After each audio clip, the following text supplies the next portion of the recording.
Can't really tell on the page if it's looking right. So y'all are have to let me know if you're seeing the actual PS5 footage here. But I think we should be good. It looks like it's not dropping now. I don't know if there was just some issue with my computer,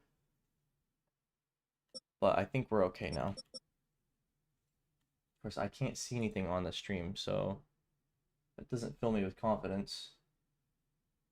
Connect streaming software to start preview. No, okay. I do see a live screen now. All right. I think we should be good. What a start.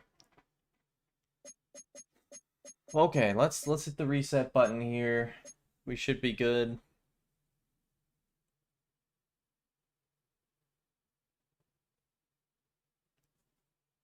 Yeah, we're not dropping frames anymore. We're streaming solidly at 6,000 kilobits. That's perfect. I really don't know what was wrong with my computer there, but I think we're okay. I feel like my webcam needs to be flipped. Let's try... Does that look stupid? Yeah, that looks stupid. Okay. We're not going to have the green screen, but that's okay. I can live with that. The main thing is it's actually streaming now. That was infuriating. I don't know that was actually Spectrum's fault. That might have been my computer having some meltdown. But we are back in. Okay, let's get started off here. So when we last streamed on Wednesday, we were looking at some college players. Now I have an Excel spreadsheet that has it's basically our cheat sheet. And if I can share that by hitting this button right here. So you'll be able to see our Excel spreadsheet. This is kind of what we were doing, was we were filling out all these players for this draft that we're excited for. I kind of have given them rankings, and if they're red, that means they're a bit of a reach when it comes to their talent level. But of course, a lot of players we don't actually know the talent of. And then we found out the Cardinals and the Falcons are both expected to take quarterback, at least as of mock draft 4. We have some players we're going to look to trade for potentially today, and we have some free agent candidates. No, I shouldn't be quiet. I definitely shouldn't be quiet. Yeah, I think maybe that was just sound. I don't know. But we have some targets that we're looking for in free agency. We got some cap casualties. So we got a lot to get going here. Let's turn off the spreadsheet for now, though. And let me know if the... actually, I need to turn off the green screen as well. There we go. I just noticed my eyes didn't exist when it got close. Okay. So we're going to jump into this. Today, we are looking to... The biggest focus of today is to get one of these two quarterbacks here, Eric Barnes or Justin Bradfield. If we walk out of this draft without one of them, it doesn't have to necessarily be a failure, but that means we're going to be pivoting pretty hard when it comes to quarterback. But let's go ahead and kick things off here. So I think we've already looked at the season recap. The Chiefs obviously beat the Packers in the Super Bowl. Patrick Mahomes, after having possibly the greatest ever quarterback season in the NFL. Lad McConkey won Offensive Rookie of the Year. Defensive Player of the Year went to Max Crosby, and Offensive Player as well as MVP went to Mahomes. So a lot of these awards were coming from the AFC West. That's pretty exciting. Our division is definitely a strong one, I feel like, at this point. And like I said, if we look at mock draft 4 coming into the offseason, both of our top targets expected to go 1 and 3 in the draft. So that's pretty scary. Let me get some music going here real quick. I really like this song here. This Nightingale Evening Land. This is one of my favorites for sure. I'm going to play that for now. Let me know if this sounds too much on that. I might turn it down just a little bit. Okay. Alright, let's get into the actual meat of the offseason now, though. It is time. We are long overdue here. Let's go ahead and look at retirements first and foremost. So, NFL retirements. Case Keenum retires in Houston. That's pretty fitting for him. Gets to go back home to Houston, where he played college ball and where he started his NFL career and ends his career there. Of course, he didn't play a whole lot, but that's okay. Patrick Peterson's going to retire. Harrison Smith retires. That's pretty big. Nick Folk, former Cowboy legend, retires. Russell Wilson retires, so I did have my eyes on him when it came to quarterbacks. Obviously he's retired, so that's no longer going to be an option. Taysom Hill retires after only 8 years. I believe Taysom Hill, did he come back from a mission before he started his pro football? I don't remember. Josh Johnson retires after being on, like, I think 15 NFL rosters. And then on our team, Jason Peters and John Jenkins retires. Of course, Peters started for us to end the year. And John Jenkins, I don't think he played a whole lot. Adam Thielen retires. Okay. And then Tyrod Taylor retires. That's crazy. Aaron Rodgers ends after 20 years. That means Jordan Travis is going to be the Jets' #1 quarterback right now. They might look to sign someone in free agency, or they will look to draft someone. But I'm not sure outside of the top 2 guys if there's anybody worth drafting necessarily. Trent Williams retires. That's pretty big news. Calais Campbell, Joe Flacco retires. Matt Prater, Von Miller, and then most of these guys. Jason Verrett. That's pretty crazy. I didn't even know he was still in the league, to be honest. Latavius Murray. I didn't know he was still in the league either. That's crazy. Linval Joseph. So, some good players here. Marquise Goodwin. Former Longhorn. Alright, we've got a storyline here from our offensive coordinator. Wanted to touch base with you about off-season workouts. What have you got? Who do you want to talk to?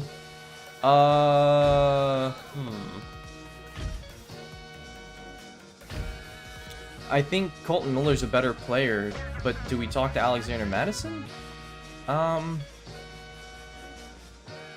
kind of feeling our left tackle. I think we need to get our next quarterback as ready, you know, as we can, with an offensive line that's as talented as they can be. So let's bring him into the coach's office, see what we can do. They wanted me, you, what? I didn't see what that said. What are you focusing on? My technique with pass blocking and run blocking and general awareness. Wow, so he's doing everything. Okay. That's fine to me. I'm cool with that. I want our pass blocking on this offensive line to be as good as it can be for next year. I do think run blocking is still really important for a team that's going to probably rely a lot on the run going into year 2. But alright, we have this press conference now. Let's see what this is all about.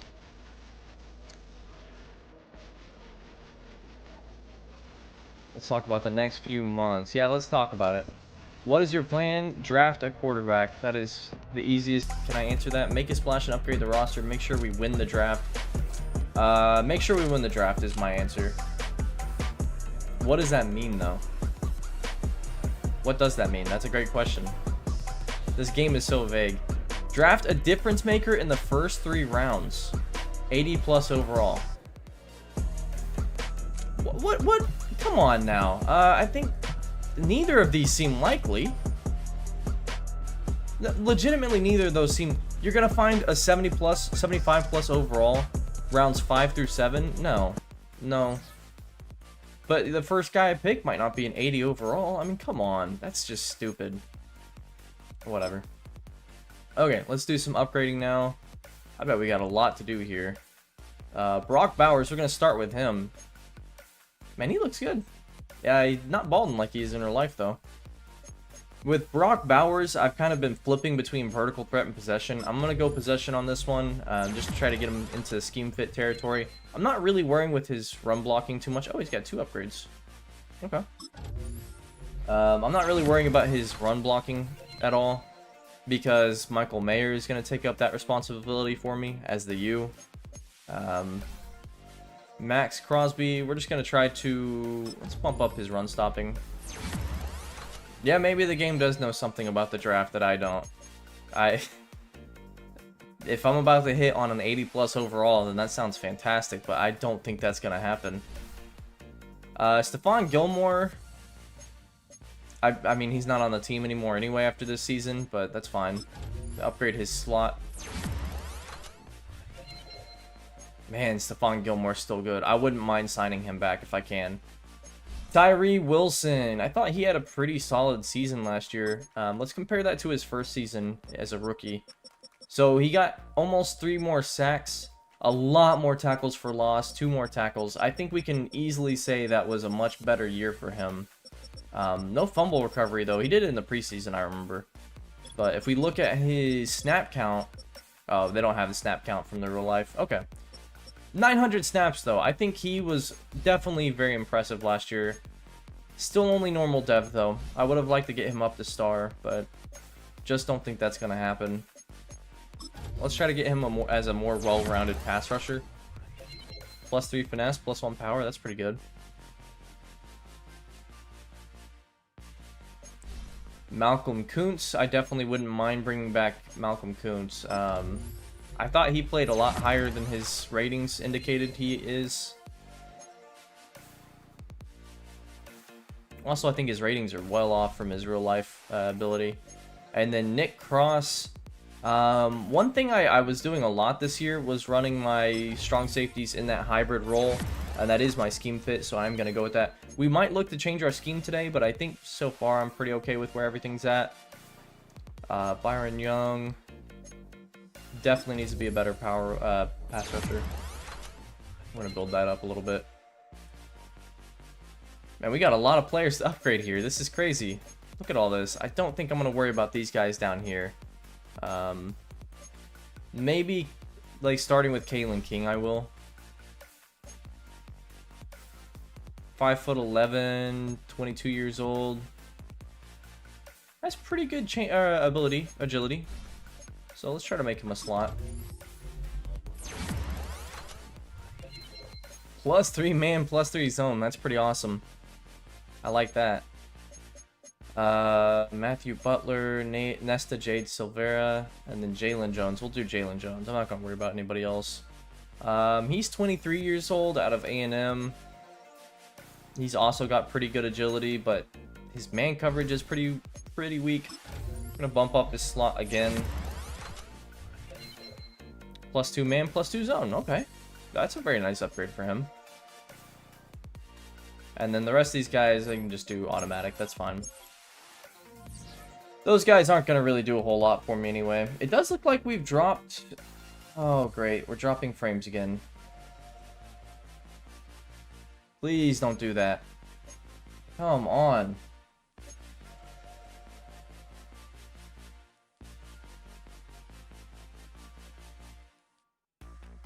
I'm just keeping an eye on it, trying to see what's going on here.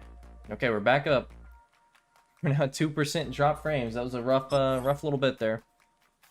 Alright, let's look at franchise staff. We've got to upgrade some things here. What is player personnel? Trade discount. Is there a picks trade discount? 2% trade discount for CPU draft picks. I think we need to get that one. 2% trade increase for user draft picks. I don't think that really matters too much, but we'll do the user one. Hopefully we can get that upgraded to the next tier as well before we trade for pick 2. We don't know for a fact that we're going to trade for pick 2, but we might. Looks and sound fine. Okay. That's good then.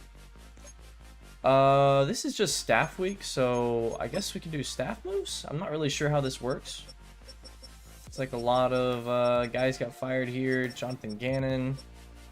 Robert Saleh gets fired. So he makes it a full year in this game, but in real life he was out in, what was that, 4 games? 5 games? That's crazy.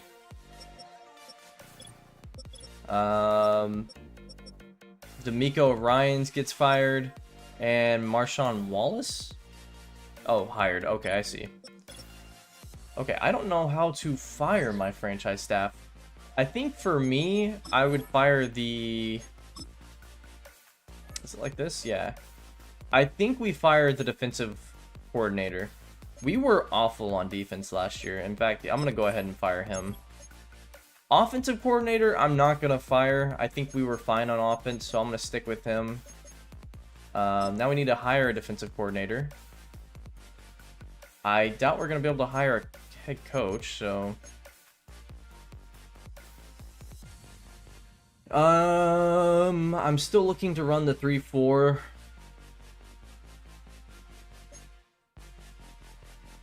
This guy's got man secondary as one of his things. Hiring bonus 84.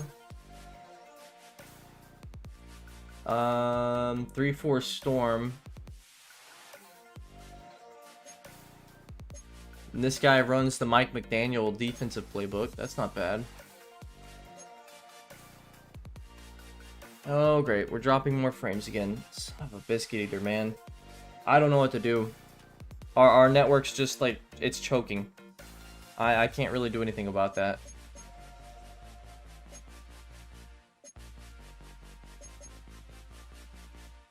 Yeah, this is undoable.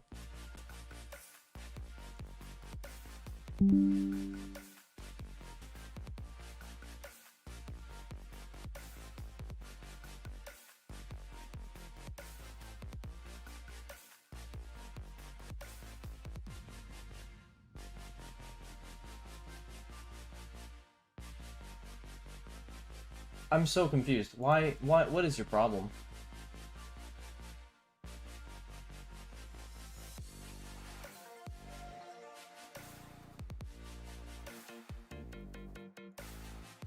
What is your problem?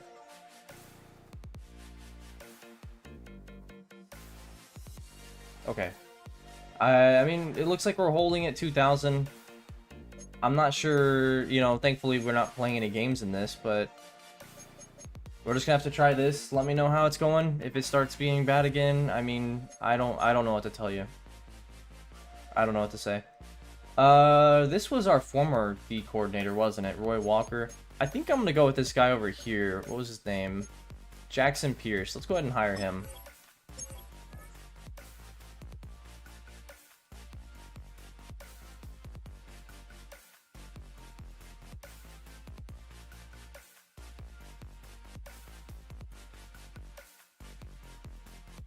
Just check in here.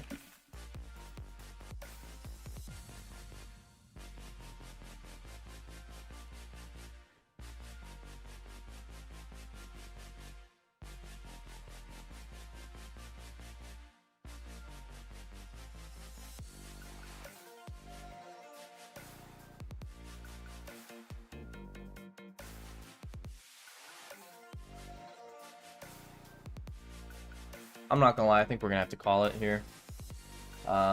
This just isn't doable.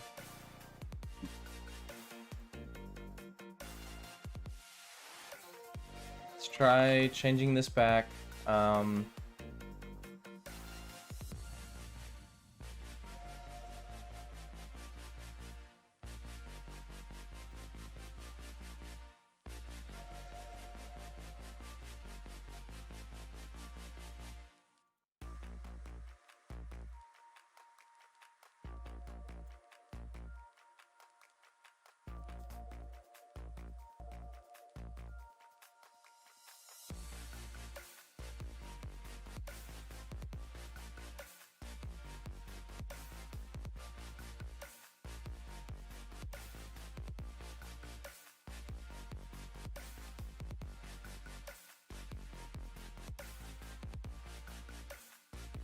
Okay, I turned off QoS. Let's see if that maybe fixes something.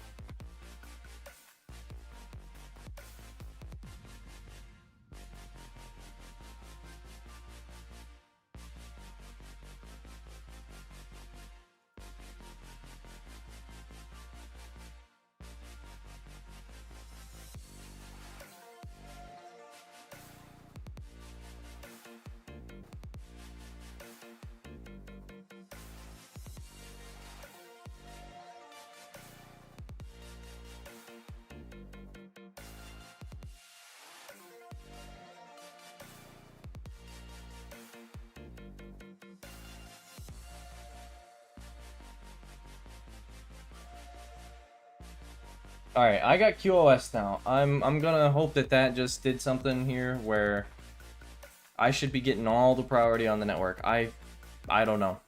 I don't know what to say. We're gonna hope that fixes it though. It's looking healthy now. This has been the worst start to what was probably one of my favorite seasons on channel history, but that's okay. That's okay. That's okay. I think we're doing it in the clear now. We're gonna just hope that it stays. So we got some signing bonus here for signing this guy on, actually. And while it would make sense to spend on him since I just got him, we're going to put more points into trading.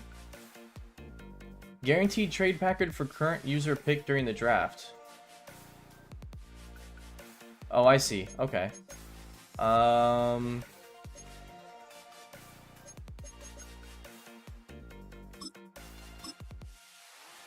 We're gonna get those two, I think.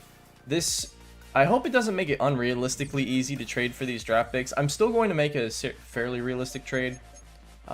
We have some recent history, actually, in the real NFL for trades like that, so I think that's good. Let's go ahead and advance week.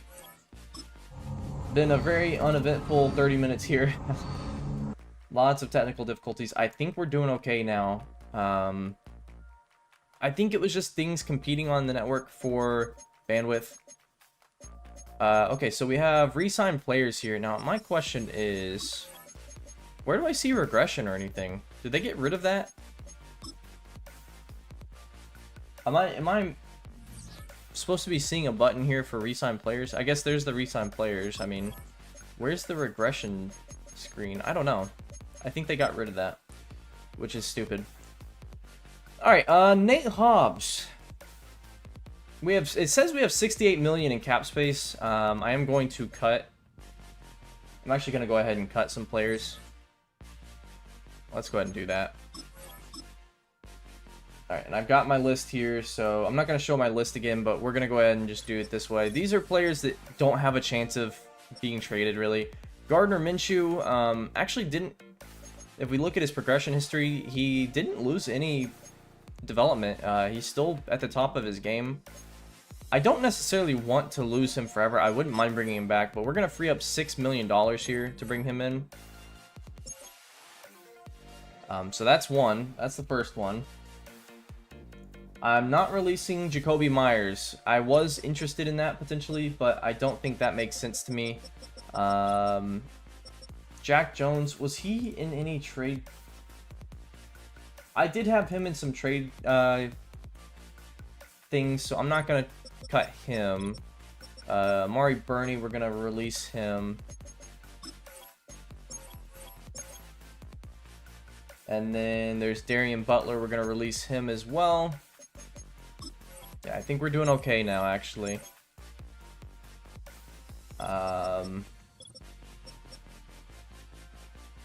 Then at edge, we have Amari Gaynor and Luke Masterson. I don't know where Luke Masterson is. I think he might be an outside linebacker.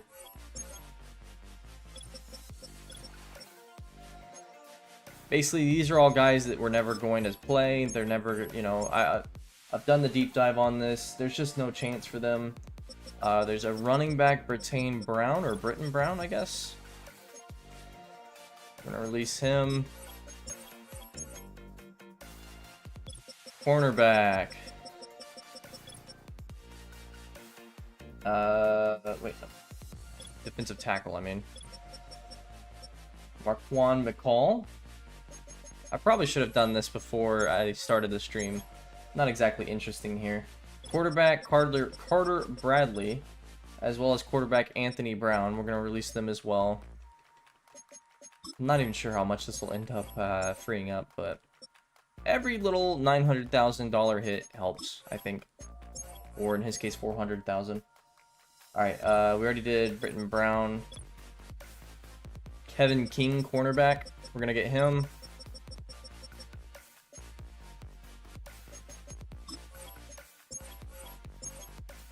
And then safety, Christopher Smith, who's not exactly a bad player, but at 25 years old, I'd rather have the money back. And then edge, Kanai Maga? Kanai Maga? I'm pretty sure I'm butchering that. Kanai? Okay. Let's see how much that freed up now. That should be a decent amount. Alright, so we're up to $80 million now. Okay. I think it's worth trying to bring back Nate Hobbs. Now, he's 26 years old. The fair offer, the previous offer I actually submitted was 3 years for about 5.4 a year. So 3 for about 5.4. The neutral is, it looks like 7 over 3 years.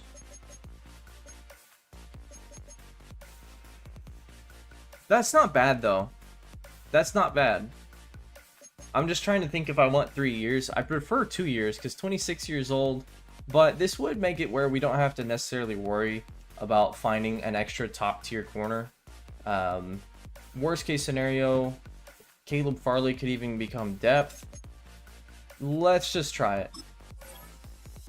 I think free agency will be better for me in the long run. Okay. There's the first domino. Stephon Gilmore, there was a chance this season where we could have gotten him back, but now $10 million, there's just no way I would want to bring him back. If he were to be interested in a $10 million flat deal, no, he's not. Okay, and the franchise tag for him would be $19 million. Okay, I'm good on that. Robert Spillane, at 29 years old, I just would rather move on from him and find someone else. Marcus Epps at 29, however, I wouldn't mind bringing back for 1 year if I can make it happen. I'm thinking maybe $3.8 million for 1 year. That'd still give us a lot of money to play with. And he'll stay on. Okay, so we bring back Marcus Epps. I thought he was really good last year. Jalen Darden, I wouldn't mind bringing back. I don't know that I'll keep him, but I definitely wouldn't mind having him still on the team. I'll offer him the fair deal. And he's staying on. Okay. I wasn't actually expecting to re-sign all these players. Malcolm Kuntz, there's no way. Jalen Guyton, I'm not going to keep. I don't think anybody else here I'm interested in bringing back either. Okay. So that's it. Do we want to franchise Stephon Gilmore? No, probably not. And then Nate Hobbs is also 19 million. We're going to pass on them. Yeah, I think it was my QoS settings that were actually screwing me over because I had priority given to other devices on the network and they were sapping all the upload. So, okay, I think that's it for re-signing players. Let's go ahead and move on. I don't think this is updated at all, right? No. I think it will when the next mock draft hits, but we're not going to look at that mock draft. But let's go ahead and advance. Let me save real quick, actually. Raiders Season 1. I just don't want to be blindsided by something. Alright. Means Aiden O'Connell right now is our Week 1 starter. Obviously, that's not going to happen. Alright, we got Combine results, and we are finally at free agency. It's been a little too long here, but let's jump into this. I'm excited. Combine results for Eric Barnes. Let's see. Actually, I figure y'all probably want me to be on the right side, huh?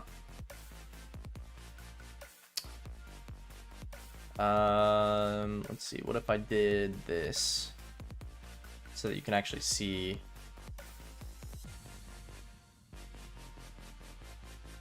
Okay. So his throw power is elite. Okay, now we're about to this refines some things that I didn't have.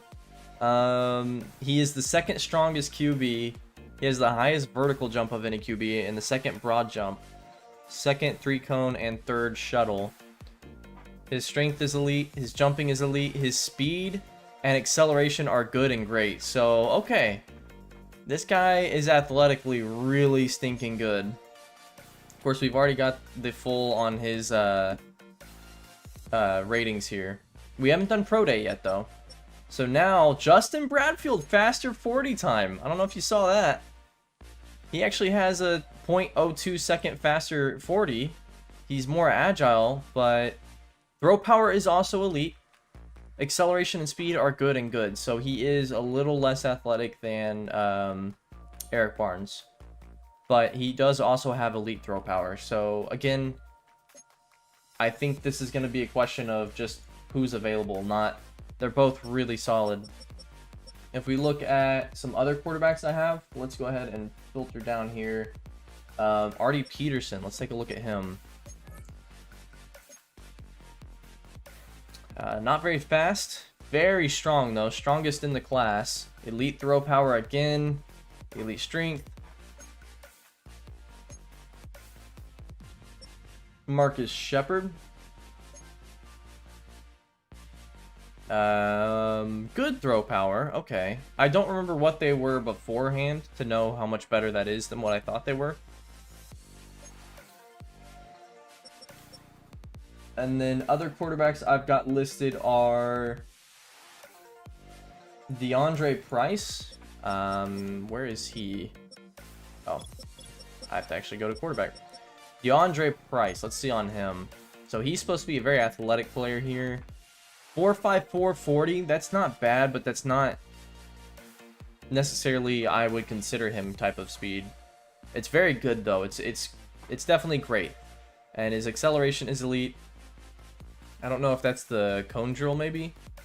Throw power is great as well. So this is definitely an interesting player. If we wanted to go the Robert Griffin and Kirk Cousins route, we could draft 2 quarterbacks. I don't think I will, but definitely DeAndre Price seems like a very interesting player. I think he had a draft story. No, he did not. There are 3 quarterbacks in the UDFA range that I'm interested in. They're the ones that might have had stuff. Let's get AJ Madden here. Strong arm, solid throw power. So more of a field general actually, in my opinion. And then we have Henry Walton. And he's got great speed and elite acceleration. Second fastest, actually tied, I think. I'm pretty sure 4.54 was the fastest. So great speed. Definitely somebody I would be interested in taking. Great throw power. Accuracies are all workable day one. Or at least you can build off of them. Jake Dyson. It's the next one I had my eyes on. Field general here. Good throw power. Okay. Alright. And then Matt Griffin. So Matt Griffin actually had a draft story about his fastball. 90 mile per hour fastball. He's an undrafted free agent talent, but he is a day 3 projection. And he does have elite throw power. So definitely could be a solid player here. If I were to get one of those other guys, though, I wouldn't be interested in him. And then James Felix, my last one here. Strong arm, but solid throw power. Probably not for me. Okay. Let's look at some other players that I was interested in. I mean, we're going to be able to review this all. Let's look at 40 times for running backs. Ooh, Alan Cummings here. 436 is pretty darn fast. Acceleration is great still. Break tackle, that's what I'm looking for here. Where is it? C to F. Okay, so not super impressive there, but blinding speed there from Cummings. Any other 4.3s? There's one other 4.3, and that's Tavares Langham. And Tavares Langham has great acceleration as well. We're going to say 4.38's not elite speed. I think that's elite speed, personally. B-break tackle. Okay, Tavares Langham's going on the board here. Let me add him to my list, because that is actually a pretty rare combination. And then we've got some other really fast running backs here. I will take a look at that eventually, because I am kind of curious in getting a speed back. Fullback, not too interested in their 40 or their combines. Ooh, 424 here from Will Bailey. Did I have him on the list? I don't think so. He can't run a route, but he runs a 4.24. Look at those, the elite. My goodness. Okay, Will Bailey. Spectacular catch is an A. Catching is an F. So the ball hits his hands and it falls to the ground, but man, he's running at 90 miles an hour there. C release. Will Bailey's somebody that you kind of almost have to consider just for the heck of it. There's also UDFA here, Dean Babb, who we don't have a lot scouted on. Also an elite athlete. B release. That's certainly interesting. Probably not a very good player though. And then let's look at tackle here. I'm basically just looking at bench press numbers. Is 36 going to be the highest we see? 36. 39 from Owen Nicholson. I do have my eyes on him. Tevin Logan. Okay. Interesting. Yeah, 424 is... That might be the fastest in the real NFL. I don't know that anybody's run a 424. Let me see what the fastest... I'm pretty sure Xavier Worthy ran the fastest one a year ago. Fastest combine 40. Xavier Worthy at 421. Okay, so 421 and then 422 are the two fastest. So that is technically faster than this guy, but still, 424's... You're splitting hairs at that point. That's the guy the Chiefs got. So I'm kind of looking like vertical here would be interesting. Deshaun Pendleton, I did have him on the list. 3-cone and shuttle are then what I'm really interested in. Braylon Pearman is probably my top target at cornerback. He's a day 3 player with slot archetype, and that agility is really something special. Elite acceleration, poor speed though. 4.59. Okay. Well, we can look back at this again later. We kind of got to keep moving on here. Let's go ahead and sign some free agents. We've spent too much time on this stream already, doinking around. So here we are. Welcome to the free agent class here, and already I see someone that I was looking to target. He was my #1 linebacker target, or at least tied for #1. JOK, and he is interested in me. Jeremiah Owusu-Koramoah is interested in coming here, and Jace Young is also interested in coming here. Okay, and we've got money. We got $73 million. We're gonna go ahead and we're not even gonna wait around here. We're gonna throw an offer at JOK. 6 years. Well, I don't know about that. 6 years. Oh my goodness. That's a big commitment there.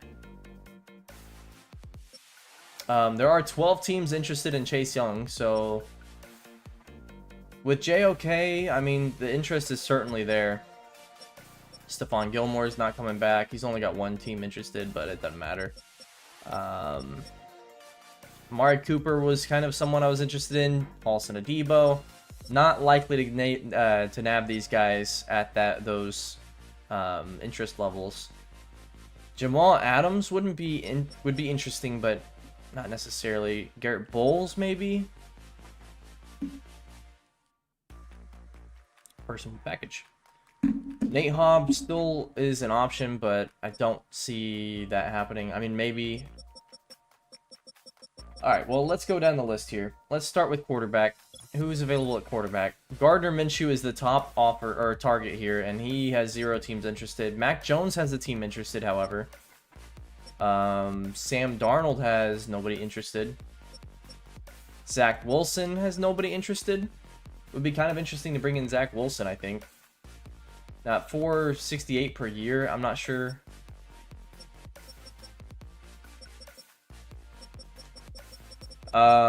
So Gardner's looking for about $10 million a year. That's not happening. I kind of had a feeling that would be the case, and we're talking 10 for Mac Jones. My first move here is going to be to offer Zach Wilson a 3-year deal here.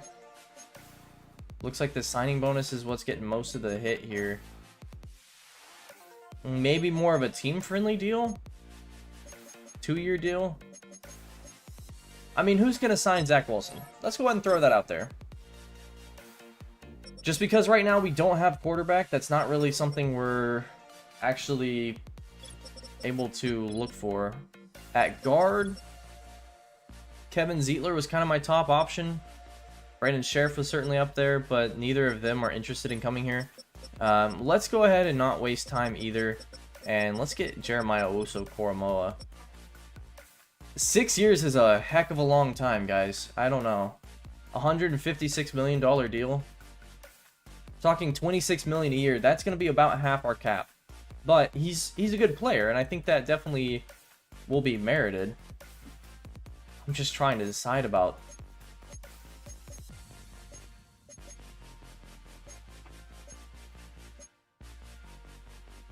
Close to market value.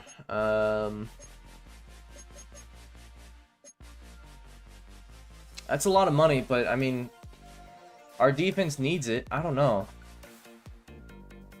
Let's come back to that. Man, I'm getting a little anxious to sign him. Cornerback is someone that I would be interested in getting. And there's just not a great option outside of Nate Hobbs.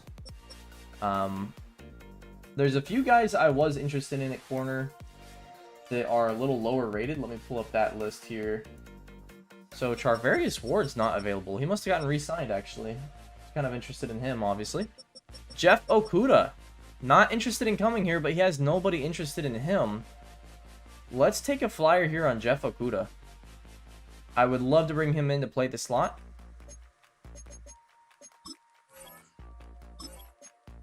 And does that give me 2 bars?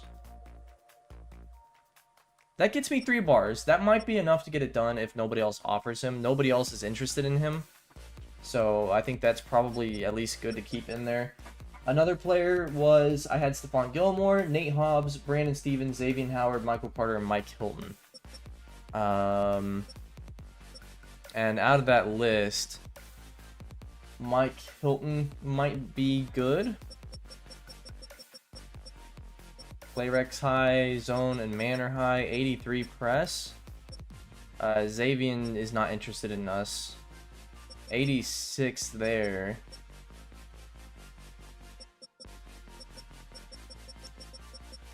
I would like to bring back Nate Hobbs. I'm wondering if I can try to offer him a team-friendly deal.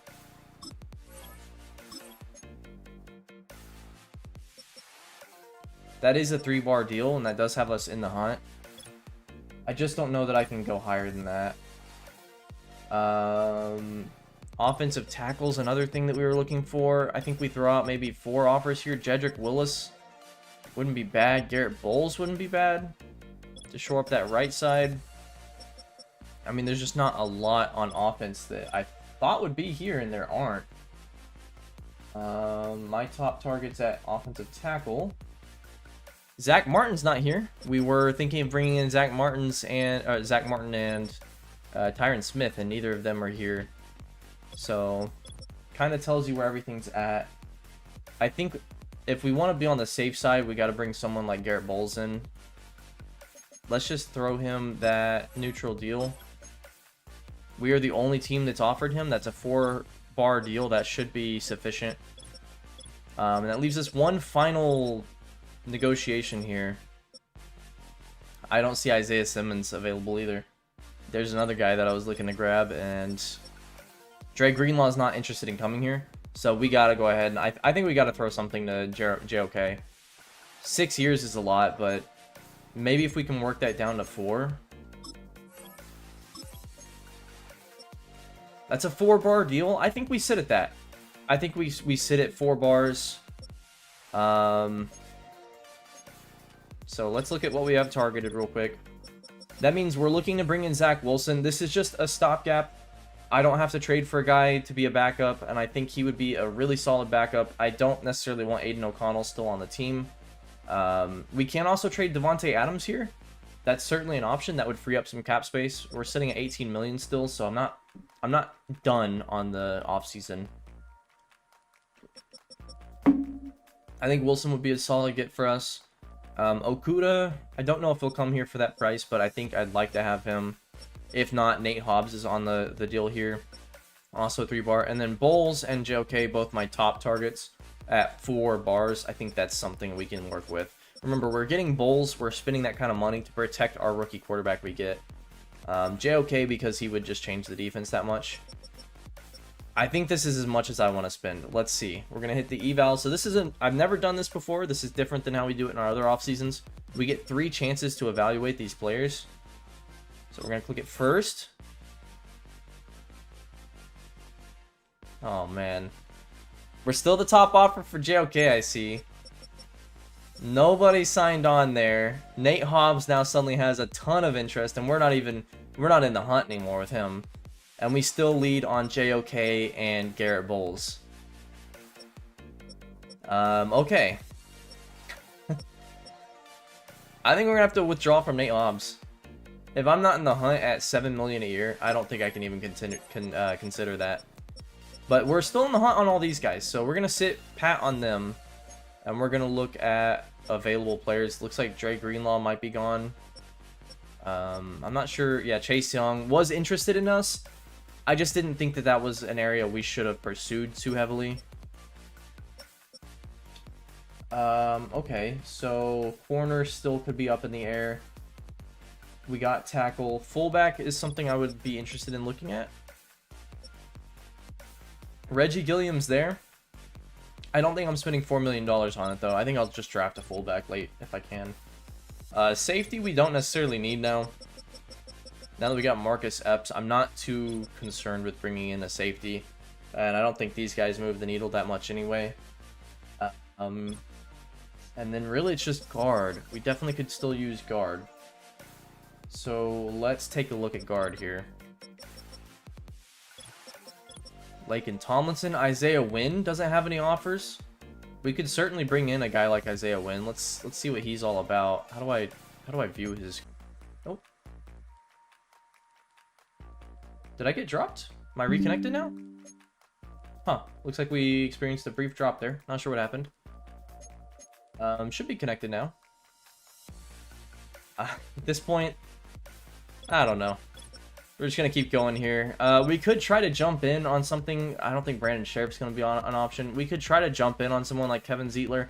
I don't know that I have the money to make this happen. If we look at it, though, look at that pass protection there. 84 overall. That's not bad. I just don't want to miss on another decent player here. What about Laken Tomlinson? Laken Tomlinson wouldn't be a bad backup option here. And he has no teams interested. So let's try to throw something at Kevin Zeitler. If we throw him a player-friendly deal, that'll leave us $12 million left. He doesn't want to come here, though, so I don't think this happens. Let's see what this does.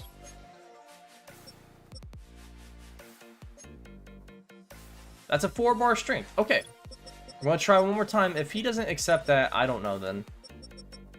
Alright, we're going to evaluate the offers. We are leading for everybody on this list. Come on. Come on.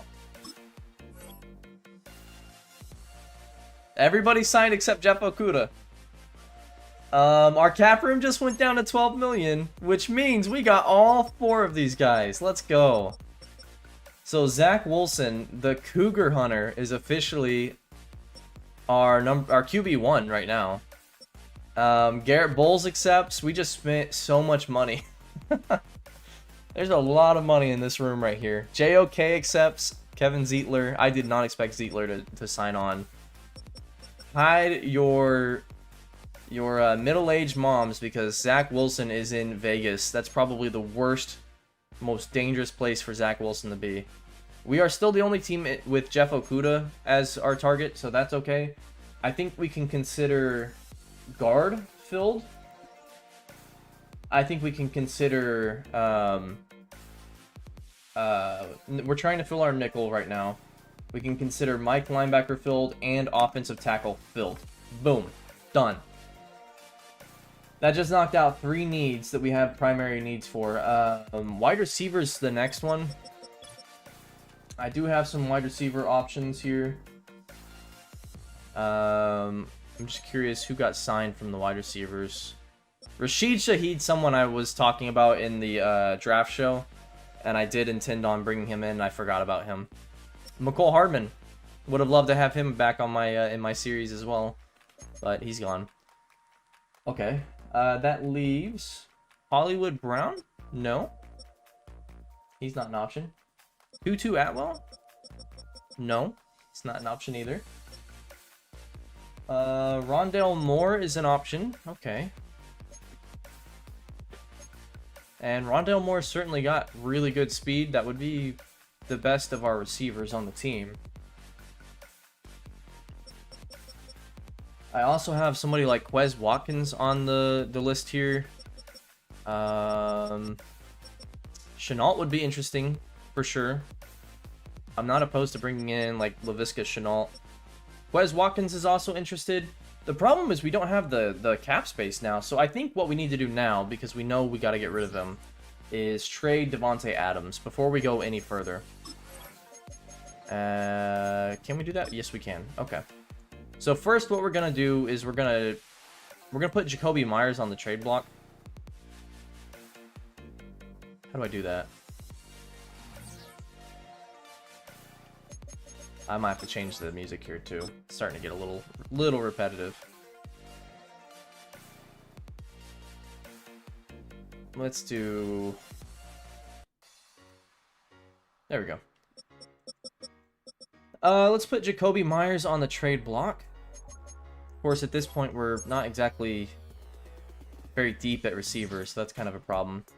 We're going to see what we can do for trading Davante Adams. We're going to see, like, what's available first. If we just put him on the list here, what will people trade? Let's get offers. 6th rounds. Wow. No. CGJ, or CJGJ, we could trade for him. That would certainly be good, but I don't think that's what we need at all. Jelani Tavai, we could bring him back to our series. And a 3rd round pick, that's not bad. That's not great either, though. Puka Nacua.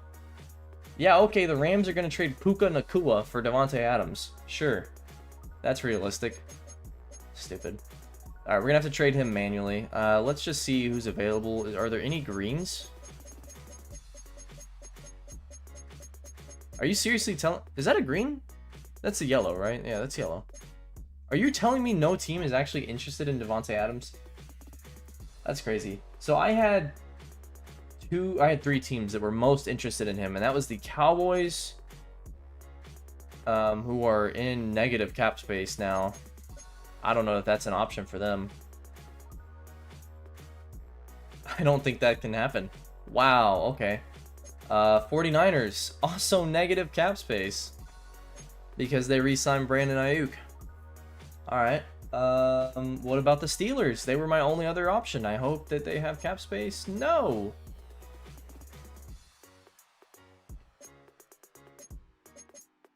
Okay. Well, you know what? I think the team can still manage their cap situation. So if we traded him to the Cowboys, for example, who only have CeeDee Lamb. The Cowboys are in playoff contention mode, right? So they're going to do everything they can to win. I think it would make sense for them to have Davante Adams. Their offense wasn't great last year. So I'm curious. Is a 2 too much? It's almost a 3 though. Look at how low that pick is. 59 out of 64. So that's almost a 3rd round pick. Straight up, I would not mind this. Let me just look at my trade here. The Cowboys do have some people I'm interested in as well. Mazzy Smith, Travis Jones. Well, they don't exactly have a lot of people I'm interested in. So maybe Mazzy Smith.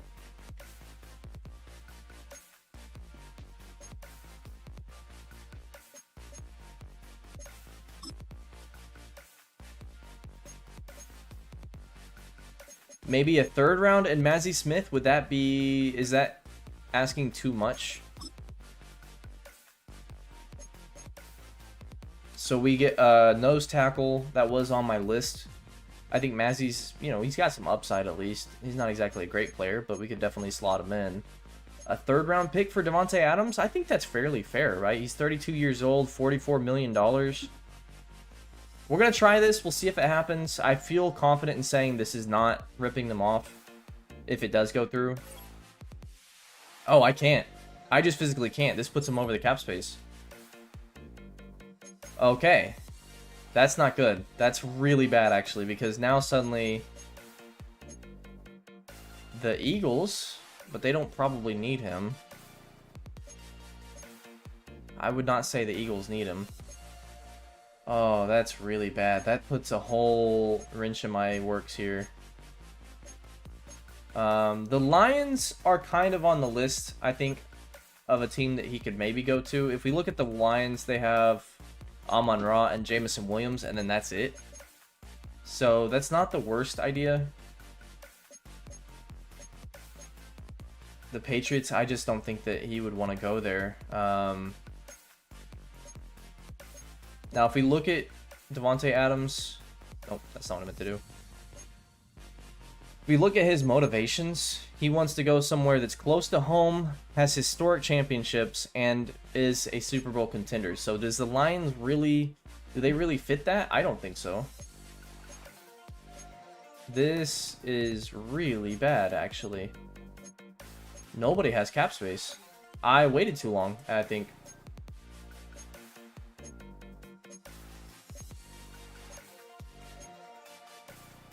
The Commanders have historic championship success, and they have a franchise quarterback. They also don't have a wide receiver. This is probably the only way we can make this happen. I'm going to go ahead and just say this is the only way. Would they take a second-round pick for Davante Adams? They have yellow interest. This has got to work, or I don't know what we're going to do.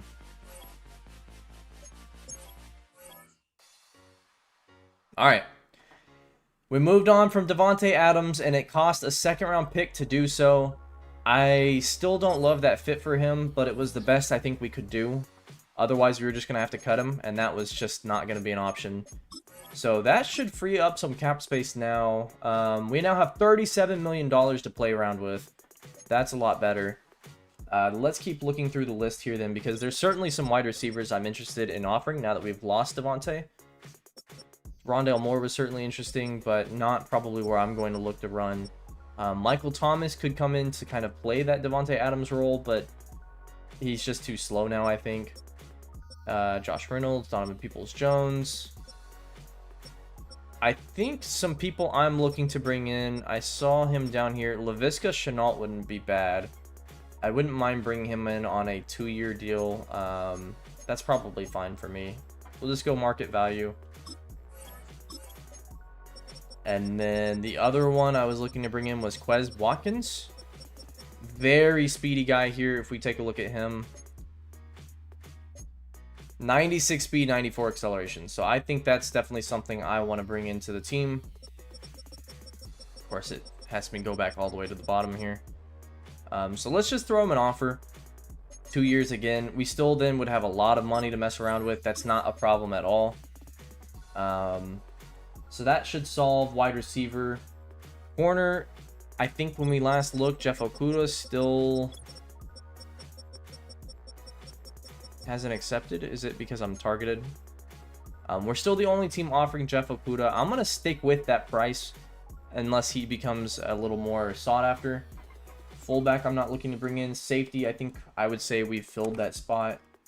Corner outside, so that's still a thing as well. We could bring in somebody like Mike Hilton, who might not be a bad 1-year fit. Let's just see what 1 year at the price point gives us. That does put us at the top of Hilton's board, so I think just in case I would like to have that. And then offensive line, we could use some more depth. We could also use a nose tackle. We definitely don't have that. Okay, let's look at nose tackle then. What's crazy is I do all that work. Bolarunso Fatakasi, that was literally the first guy I was looking for. I'm glad to see him there. Definitely who I was thinking of bringing in. Did he have any offers for him? No. Okay. And he is 30 years old, so we're going to offer a 1-year deal. This is going to be a fairly big deal. But we didn't get Mazzie Smith, so am I okay with that? That's a lot of money. Leaves us $10 million, but we still need offensive line depth. Yeah, I think I'm okay with that. BJ Hill would be around $12 million a year as well. Sheesh. You know, I don't know about that actually. I'm gonna withdraw that. That's a lot of money. Remember, we can roll over cap, so it's not the end of the world to. There's guys down here. Javon Kinlaw, is he available? No. We could always bring in Jonathan Hankins. Wouldn't be bad, but he's a little old at this point. Not what I was looking for. Eddie Goldman was someone I was definitely interested in. It's Eddie Goldman, Roy Lopez, or Curious Tonga, really? So here they are. Roy Lopez, 90, 92 for Eddie Goldman, and Curious Tonga, 91. So then it would just be Blockshed. 76, 75, 73. I think I'm going to go with this Curious Tonga. He's very interested in us as well. He is 29 years old from BYU. So we're going to get more Utah players, just like the old days. And that's 5 negotiations. So let's go ahead and evaluate these offers. This is for the first period. So we still have 2 more periods, I believe, after this. But, you know, we might not end up signing that many players. Leading everyone here, Mike Hilton would be the big grab from this list. And everybody but Jeff Okuda signs. Now Jeff Okuda has teams interested in him. And we signed Curious Tonga, Quez Watkins, Laviska Shenault, and Mike Hilton. So far, we've actually killed it on free agency. Even with, I have harder free agent signing settings on. So like Kevin Zietler, you know, it's supposed to be harder to grab him, but ended up not being too bad. We still have $17 million. Okuda, I still would like to bring in, so we're going to actually go ahead and offer him a better deal. And let's just bump that up a little bit.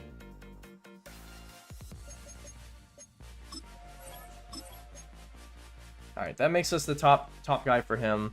I really want to bring him back just because that's my boy in the Flyers franchise. Shame that it hasn't worked out for him in real life like it did for us in that series. So I'm going to say we have solved nose tackle. We have solved cornerback outside. We're still looking to fill nickel.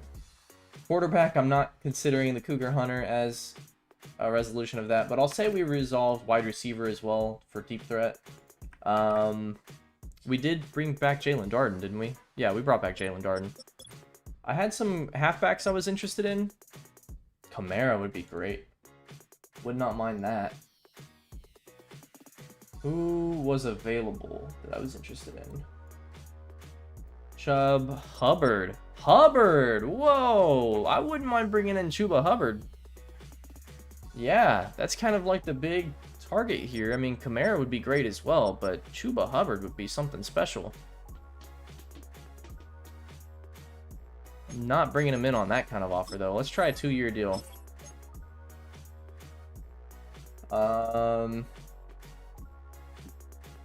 And then I would like to see if there's any other edge rushers in the free agent class here. Marcus Davenport, maybe?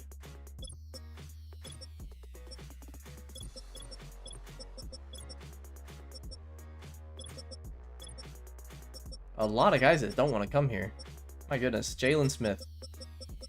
Okay. We need some backup players here now. So, Donovan Smith would certainly be good. I remember him. I think he has a pretty solid pass blocking. No, maybe not. Is it Andres Pete? Does Andres Pete have good pass blocking? No.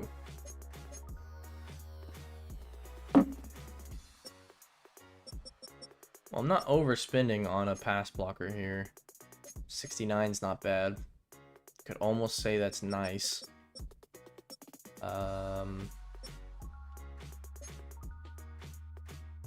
Here we go. Yosh Nijman. I'm not sure how you say that. Yosh Nijman, is that correct?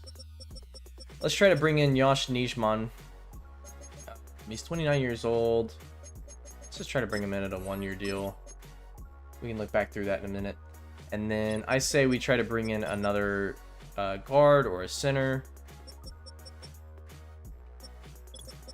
Even maybe another... Well, we got DJ Fluke, so we're going to not bring him in. Maybe Laken Tomlinson wouldn't be bad. That'd be a bit of an overpay. But he is a mentor as well, so I think that's worth doing. Let's throw him that offer there. It's back to Evingland. That's crazy. I don't know why I just rotated songs. Okay, and then maybe another tight end. Wouldn't be bad. Josh Oliver's certainly talented. Mo Alley Cox from VCU. Most notable thing about Mo Alley Cox for me is he lost to St. Mary's in the round of 64 in 2017. Yeah, he was a basketball player. Became a football player. Crazily enough. CJ Uzama. These guys just don't have good blocking, but that's okay. Let's bring in Mo Alley Cox. Let's bring in a former basketball player to our team here. Yeah, Mo Alley Cox played for the Virginia Commonwealth Rams. 10 seed. They lost to St. Mary's and Jock Landale. Little history tidbit for you. Yeah, I'm cool with that. Let's go ahead and with, wait, how do I, all three?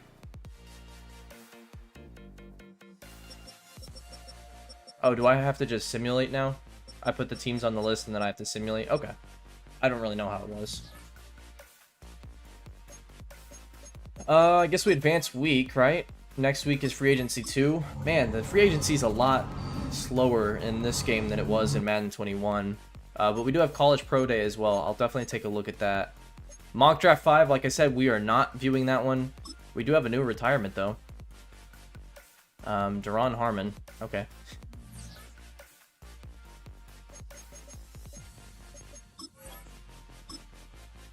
So, it looks like Okuda signed on. Yes, Jeff Okuda. Man, we have not missed anybody in free agency. This is crazy. I say, we missed somebody. No, we didn't. Laken Tomlinson signed as well.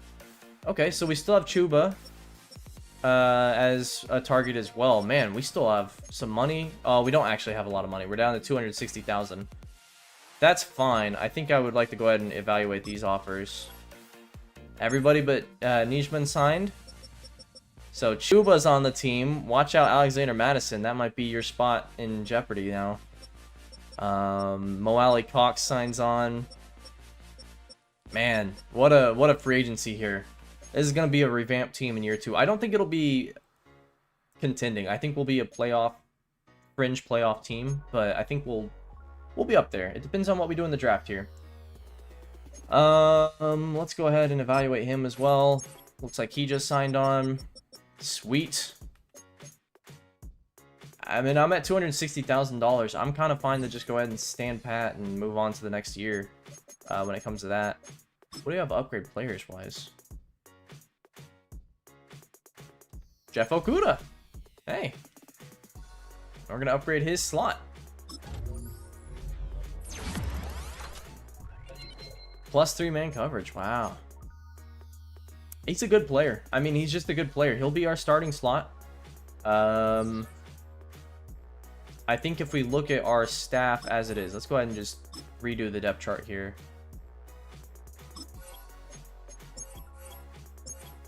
Zach Wilson is going to be the starter. I don't know why he's behind him. Chuba, we got so many good running backs. Tight end is solid now.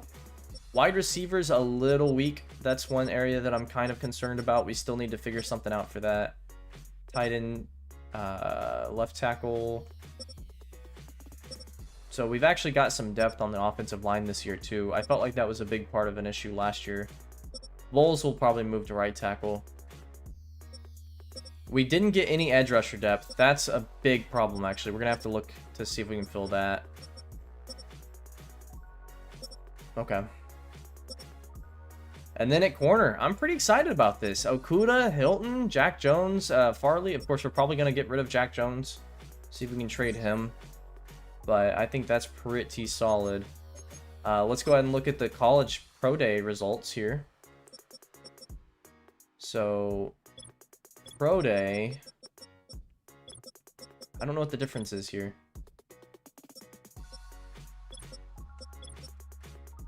It looks like things are still the same. Speed's still the same. I'm not really sure what the difference is between Pro Day and the combine when it comes to this game. That's fine. I'm not too worried about it. I kind of just want to get into the draft now. Oh, man. Do we have any new retirements? No, we just checked that. That's silly. Sign free agents, scout college players, manage staff, manage rosters. So we do still have Jacoby Myers we could trade, but after trading Devontae, I think I'm just gonna stick with him. I don't know what we're gonna do about free agents because we don't have any money left, but we do have some holes still at depth. So like if we look at edge rushers here, like could we even bring in Larry Ogunjobi? No, we don't have the money to make that happen. And we physically can't get down to the money we need to make that happen. Like, it's not possible. Okay, we might have to do some reshuffling in the preseason, unfortunately. But I think we go ahead and move on. Unless we want to trade Jack Jones, maybe. I did have some targets here that I was interested in picking up that I thought Jones could be traded for. Quarterback's no longer an option, I think, for us.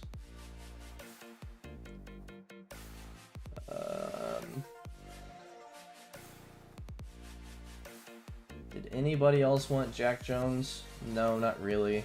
Not on my list here. Jalen Hyatt's still someone that I'll probably look to bring in depending on what we do in the draft. Let's go ahead and move on. I think next week is not the draft, but let me save real quick, actually. I just don't want to risk anything.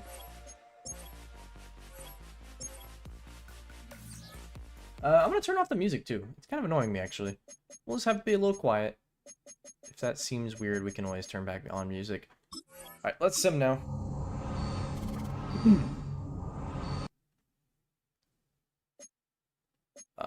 Yeah, we don't have any money still, so at this point, we can scout college players. I don't think there's been any movement on these.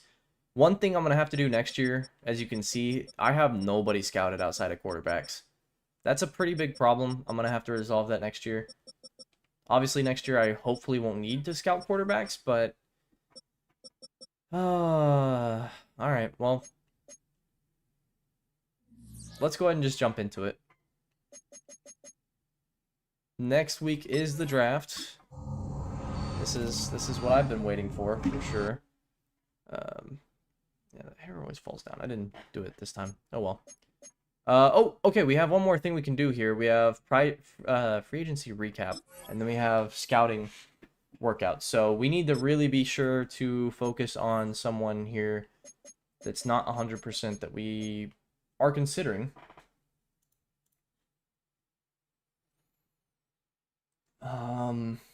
And so at this point, I'd say I definitely wouldn't mind another tackle. And there are some options. Owen Nicholson was someone I was really interested in, but we want to make sure we use it on someone that, you know, we're not... Well, hang on, I didn't say I was wanting to. Like, if we look at Owen Nicholson, right, his strength is elite. He's a great player. At this point, I mean, that could change the game. If his pass blocks are all on the higher end of that, that would be a different player than if they're on the lower end.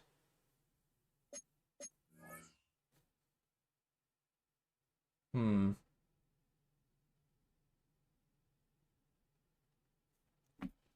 I just don't know.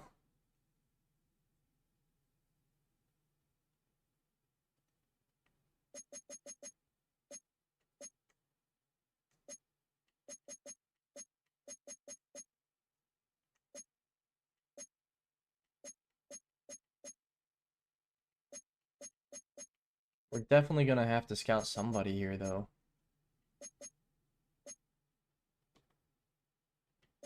So, okay, maybe Owen Nicholson then. Or maybe not. Let's see. We also had... Who else was a tackle that I was really interested in? Chad Peters. I had him and Will Caldwell as a 4. So let's do Will Caldwell and Chad Peters. Actually, let's just do Caldwell. Caldwell's at 60. Guard is something we could definitely use as well. And there's a guy, Chandler Moore, I'm pretty interested in.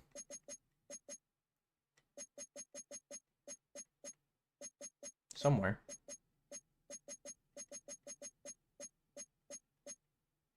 Am I crazy?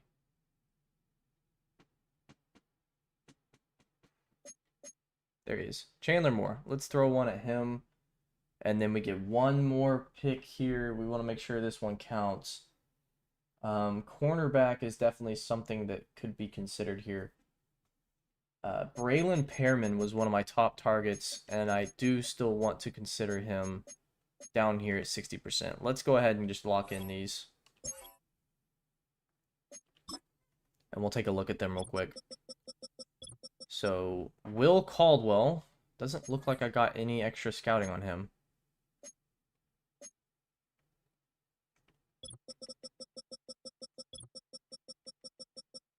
Okay. Maybe it'll update in the draft. Otherwise, it's still broken. I remember that was broken in the old ones. I think 23 it was broken in. 24 maybe even. Whatever. So, free agency recap. Let's take a look through this, too. Dre Greenlaw goes to the Titans. That's pretty nice for them. Do you play your games or something? Yeah, I definitely play my games. So, if you look at the first season, we played all 17 games. But we're with the Raiders currently. On my other series, I play most of the games. Sometimes I simulate, but for the most part, we play them.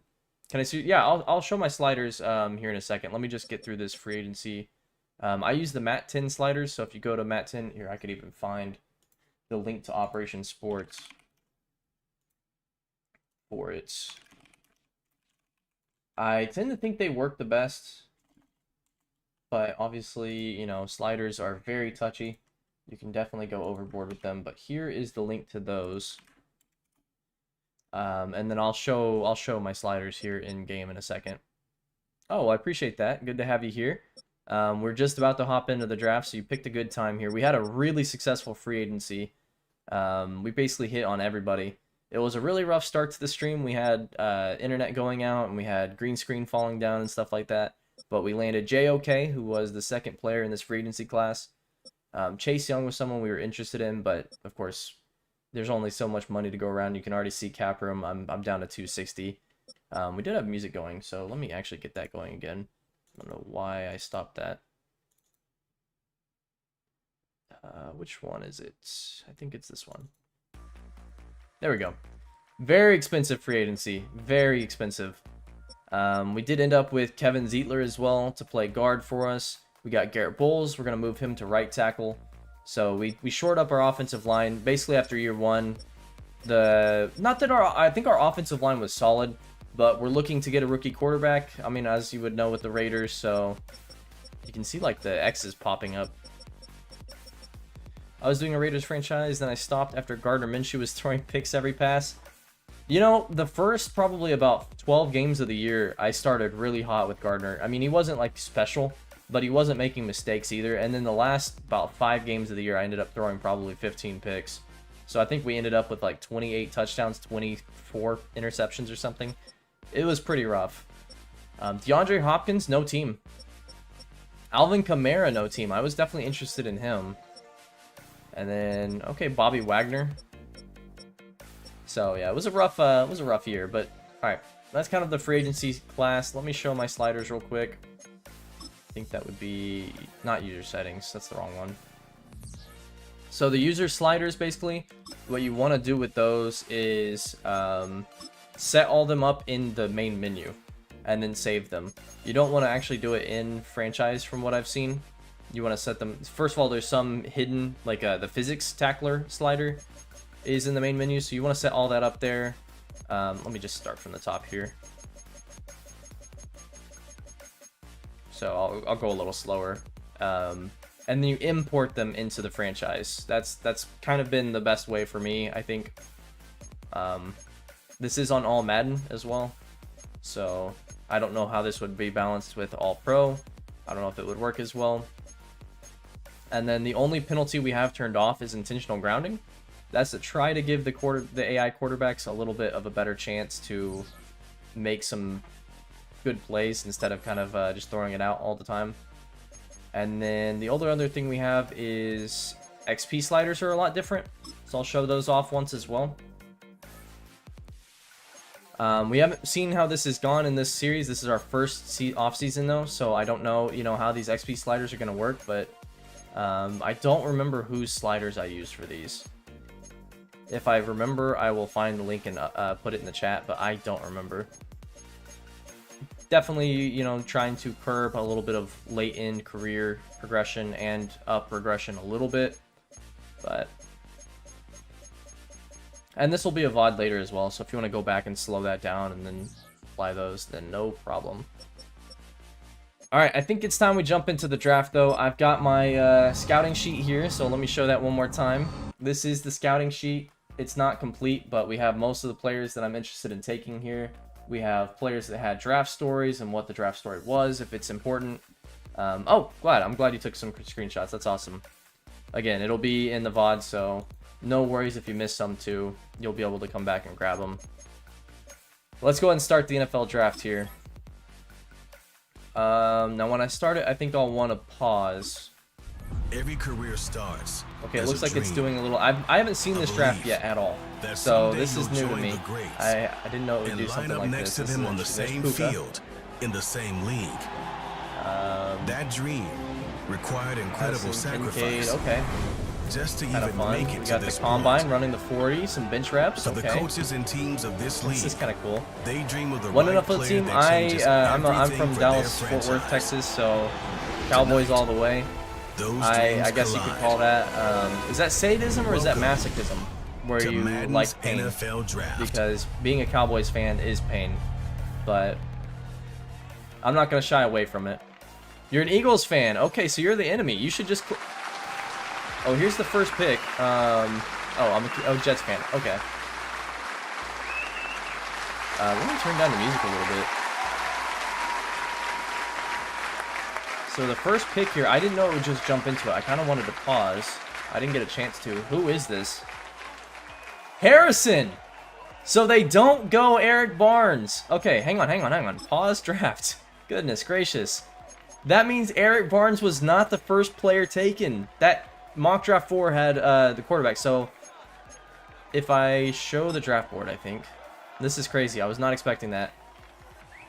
Eric Barnes was projected to be the #1 pick in the draft. Mock draft 4. And then the #2 quarterback, who I almost prefer, was projected 2.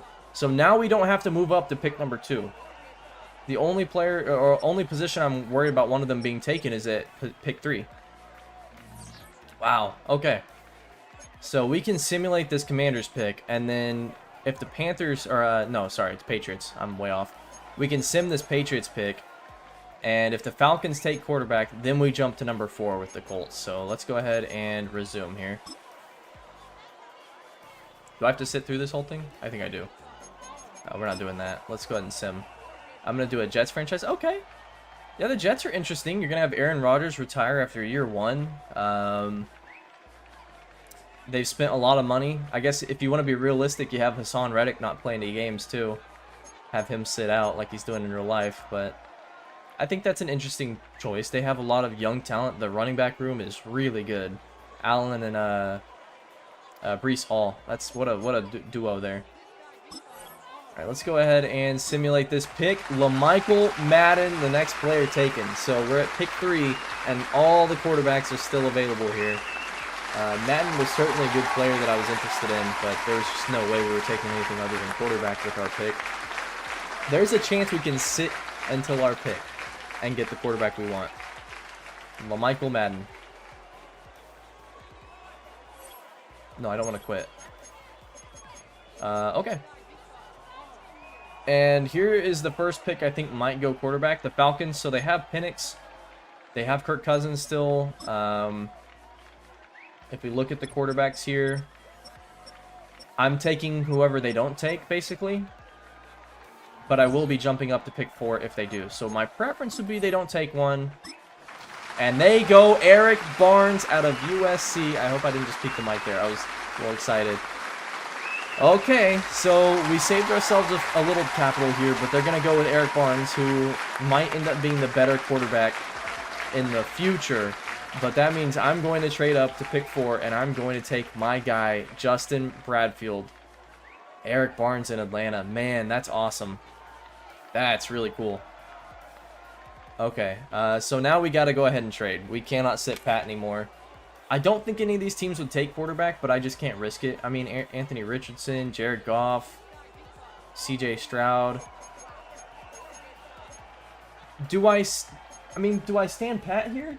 These are all no's for the most part on taking a quarterback, but what if they take quarterback? I can't take that risk. I just can't. So we're going to trade with the Colts. You know, in real life, maybe you'd be worried that someone would trade up and take that pick anyway. So we're just not even going to worry about it. Lions, yeah, I have the Lions down as a maybe on quarterback. So it's not in their top 5. I'm looking at the Colts. My bad. Lions, it is in their top 5. And Jared Goff, like you said, he's 30. Might be the time to take a quarterback and then sit him behind Goff. I don't know. I just can't risk it. Gotta trade with Colts here. So pick 4. And we are moving up 4 picks here from pick 8. So first thing I want to do actually is save before I do this trade. I just want to see like what that would be. So let's create a save point here. Something went wrong with the game. Okay. Okay, we just crashed. We just had our first crash of Madden 25. I really should have saved, I guess, after every pick there. Okay, hopefully that didn't just mess things up, because now if I have to pick Barnes, or if I have to trade up higher, I'm going to be a little upset. Get the error a lot on PS5 too. I don't love that. I actually haven't seen it yet. It should save it. Okay. Yeah, we're gonna hope that that's saved. I think it'll be fine. A little anticlimactic there.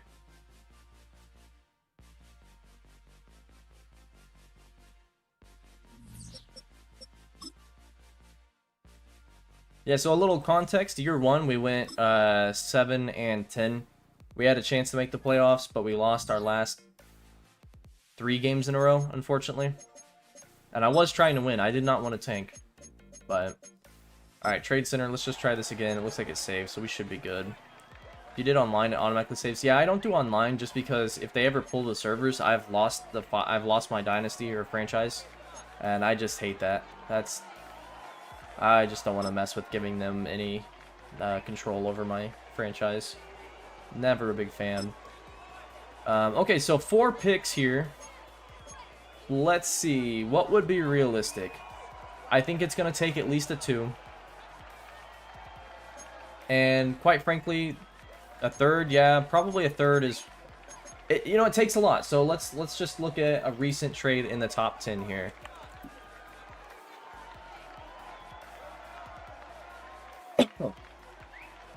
I'm wondering... Trade for normal... Okay. NFL draft first round trades. I'm wondering if there's an easy way to find trades here.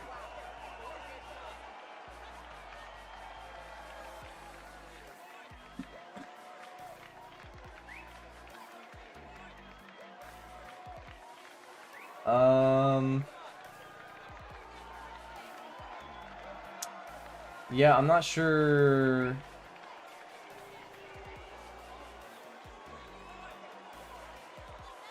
Because 4 to 8's a fairly big pick. Are there any that are...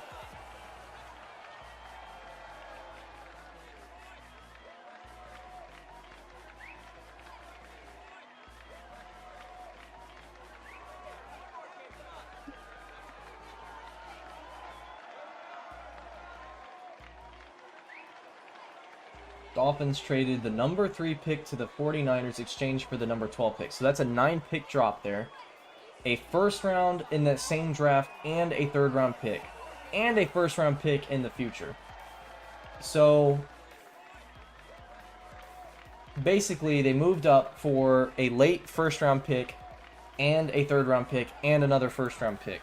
Now, we're not moving up to pick number 3, but we are moving up to pick number 4. We're also giving them pick at number 8. That's way better than 9 spots. So we're doing 4. They went 9.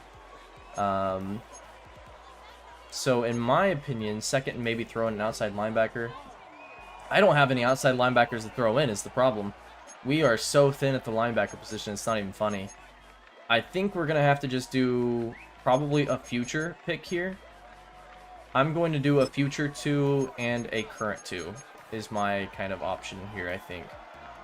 And we're going to trade them the worst of my 2s. To me, that makes sense. So we give them a future 2. And, you know, they don't need quarterback anyway. I think this makes sense to me. Is this too little to give up, though? Should I throw in more? Maybe a late round pick to sweeten the deal. A little kicker here. I don't like trading future capital. That's good. Okay, I think that's good, too. I mean, it's only 4 picks, but it is 8-4. That is significant, but... Michael Mayer. I'm not giving up Michael Mayer. I actually used him a lot in year 1 as a fullback. I mean, I do plan on signing a fullback, though, so maybe Michael Mayer would have been good. Okay, that goes through. That might have been a bit of a steal, but I think that's pretty fair. And we're going to make our first selection in this series. Oh, man, Justin Bradfield. My QB1, actually. Oh, yeah, Bowers was fantastic year 1. About 850 yards. He was fantastic. I don't have to think too much about this one, but what I like about Bradfield, he's got a compact, fast motion. That's really important to me. Good spiral on his passes. Okay, that's fine. Physicals, good acceleration, and good speed. Those aren't... That's fine. Functional mobility is good enough for me. I'm not looking for a scrambler here. Elite throw power is really the biggest thing to me. A awareness, A break sack, A deep accuracy, A short accuracy, B medium, A throw on the run, A under pressure. You really can't get a more complete quarterback. Now, the biggest issue I have is that F injury. That's really scary. Yeah, 4.6 is actually almost better than functional. I mean, that's definitely, you can scramble for some first downs. Next, Josh Allen, yeah.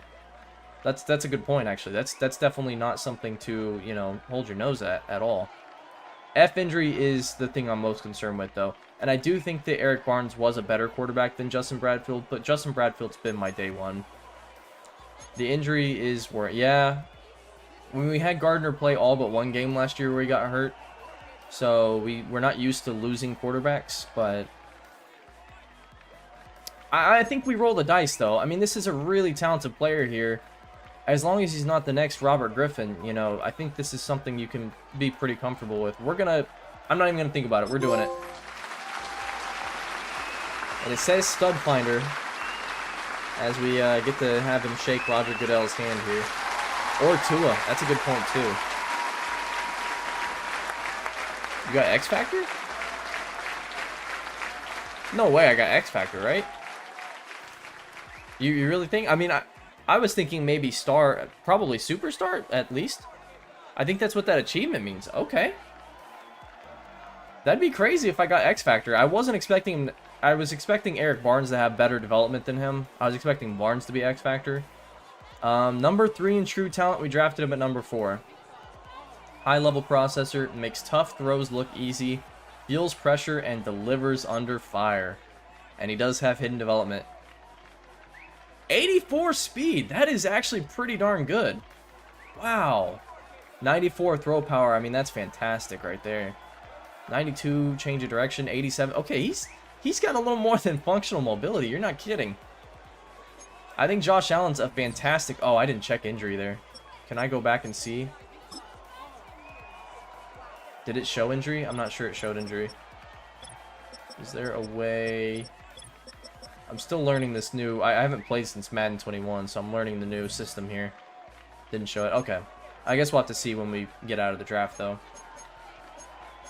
Wow. I was not expecting that. Can't go back. Okay. That's fine. Hopefully his injury is manageable. I am a little concerned about that, but I think that was great. Now we can have a little bit of a rivalry maybe with the Atlanta Falcons. Justin Bradfield. All right, and so that really, if we take a quick detour here, look at our needs. QB is filled. That means, in my opinion, I mean, I think we filled all these positions for the most part. Fullback, we're obviously not going to draft anytime soon. No, you're good. You're good. Stud fighter means hidden dev. That's awesome still. That really great. I was expecting to have hidden dev. I'm hoping it's superstar and not star. I'll be satisfied with star, though. Really, at this point, we could look to find O-line, but I think we just simulate to the next pick. I don't think I worry about it too much. I mean, pick 40 is now what we're looking at next. So let's go ahead and go on. Can I turn off the... Is that a league slider? Is that a user slider? I want to turn off the draft presentation a little bit. It's fun and all, but I'd like to just get to... I'd like to get to the next thing a little bit. Is that graphics? No. Game options. No. Visual. No, I just checked that one. Franchise set? No, probably not, but we'll try it. Can I turn this off now, or is it too late? Do I have to just sit through it? Okay, hit X. Draft presentation full. Okay, so yeah, let me go down to limited on that. I don't know what limited does differently, but... Alright, so hit X to skip. Got it. Next pick is Charles Metcalf, outside linebacker. Dakota Johnson goes early. We talked about him a bit in the draft show. Jared Jackson, someone I was definitely interested in, but again, I mean, there was just no hope of any of these guys. Nicholas Peel. Orlando Huff. Braxton Werner. Max Woodard goes. I did have him on my draft board here, so he's gone. Really early, too. Lionel McIntosh. Keith Forbes. Marcus Shepard is the next quarterback taken. I'm interested to see him. So he was originally projected to go to the Rams, and it looks like A's across the board for him, so that's kind of interesting. No, I left the draft class at normal. Actually, let me check that. I'm not entirely certain of that. Everything's normal except cornerback. Cornerback is weak. So, I don't know that cornerback was weak before I generated the draft class though. Artie Peterson's the next quarterback taken by the Giants. So, Giants and the Rams might have their franchise quarterbacks now. Peterson was definitely somebody I was interested in if it came down to it. Juan McLaughlin. Owen Nicholson's gone. I didn't think he was supposed to go anywhere near that early. That's unfortunate. Quentin Callaway. Deshaun Pendleton. I had big hopes to grab him. He goes way earlier than expected as well. Saxton. There are just a few names I'm really kind of looking at right now on this first round. We'll basically sim the user pick after the first round, but to start off here. Are you a sports analyst? No. I'd love to be, but no, I'm far from a sports analyst. I'm a sports watcher. That's basically my extent of sports knowledge. I had some inclination to do some advanced analytics for college basketball once upon a time, but it's just a lot to get that started up off the ground. You gotta... Oh, thanks for that. I mean, it's the numbers, really. It's the math behind it that's the hard part. I think analyzing sports is definitely something you can learn, but man, the math behind it gets so crazy so quickly. But, I mean, it's definitely something I wouldn't mind looking into at some point. And I appreciate the vote of confidence there. It's probably just the glasses that are making me look smart. I didn't start wearing the glasses until yesterday, so I promised 2 days ago I did not look like a sports analyst. Alright, we are at pick... Where are we? 37. So let's go ahead and just skip ahead.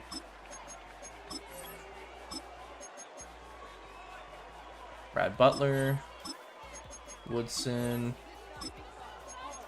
Alright, it is our pick, and this is either where we're going to look to trade down, or we're going to look to pick somebody up here. And one thing that sucks with my draft board is I don't have a great way of marking when they're gone. So I think line is definitely something I wouldn't mind picking up. David Caldwell. Okay, so Will Caldwell, it did fill in his percentage. I thought it was bugged. It is not. 6'7" pass protector here. Poor strength, though. So if we look at his bench reps, 28, that's really bad, actually. I don't know about that. Skills, A, pass blocking across the board, B, run block, C, run block, finesse. So this is the kind of guy, if you get him, you know he's only going to be pass blocking. Not that that's bad, but he's around 2 to 3 talent. Yeah, 83 strength is pretty darn low. Jake Pittman, someone else I'd favorited previously. Poor strength as well. And 23rd, or no, bench reps are 25, so that's even worse. That might be lower than 83 strength. That's awful. My scheme, I think officially we're like a West Coast power run or something.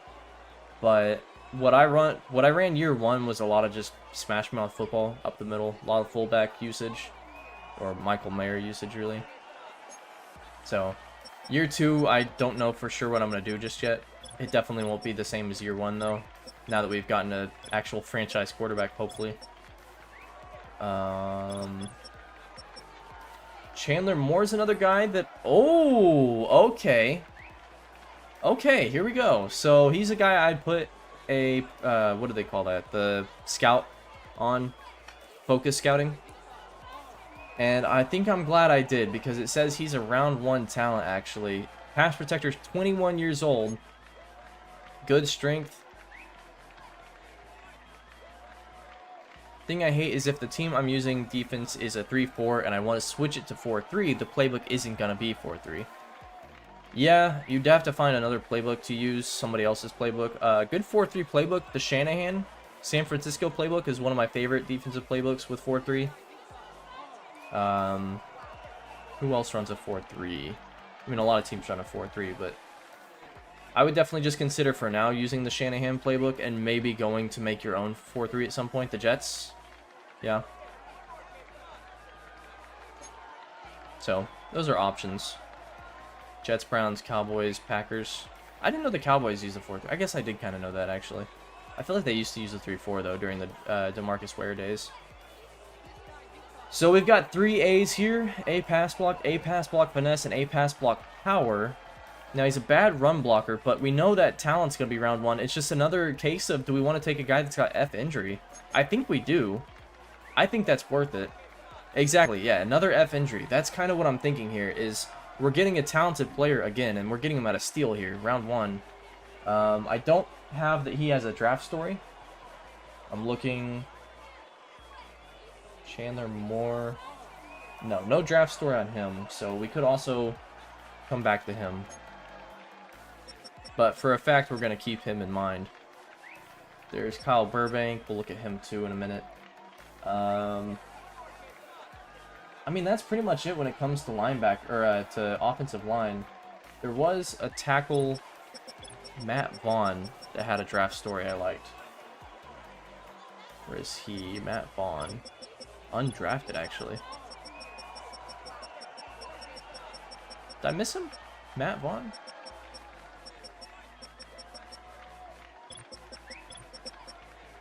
There he is, Matt Vaughn. No, he's undrafted, projected. Solid strength. He is a power pass blocker, or power blocker. He had a positive draft story, though, so maybe he'll have hidden development. I don't know. I'm pretty much leaning towards the guard. We could get edge rusher, too. We don't have edge rusher. A block shedding, but bad pass rushing. I'm not necessarily looking for another block shed guy. I definitely would use a pass rusher. Let's just look at the draft board here. No, my defense is still a 3-4 in this. I have a lot of nose tackles, and really we just didn't have... Well, we've got We ran base most, or we didn't run base most of the time. We ran nickel most last year, so I'm not too worried about the base anyway, but I did keep it at 34. The problem was we have a lot of linebackers that are bad, so it's maybe not the best defense to run at that disadvantage, but no, I don't use coach suggestions. On the base playbooks, they're not very good because I feel like the base playbooks only recommend you about 10 different plays. So I go through each formation and choose, and I basically just align. If there's 3 wide receivers, I'm in nickel. I sometimes stay in nickel even in 2 wide receiver sets, or I guess 12 personnel. I don't like if a team is a passing team but they run 12, I still don't trust that they're not going to just throw all over me. So sometimes I'll run big nickel, where my nickel is a strong safety that's got some decent block shed, as a way to counteract that kind of 12 personnel passing scheme. But most of the time I'm staying in nickel. I rarely run dime as well, if I can help it. Even if they run 4 wide, it's not my preference, but sometimes you just have to. And we didn't have the linebackers last year, so we had to run dime a lot. I mean, I think I've got to go.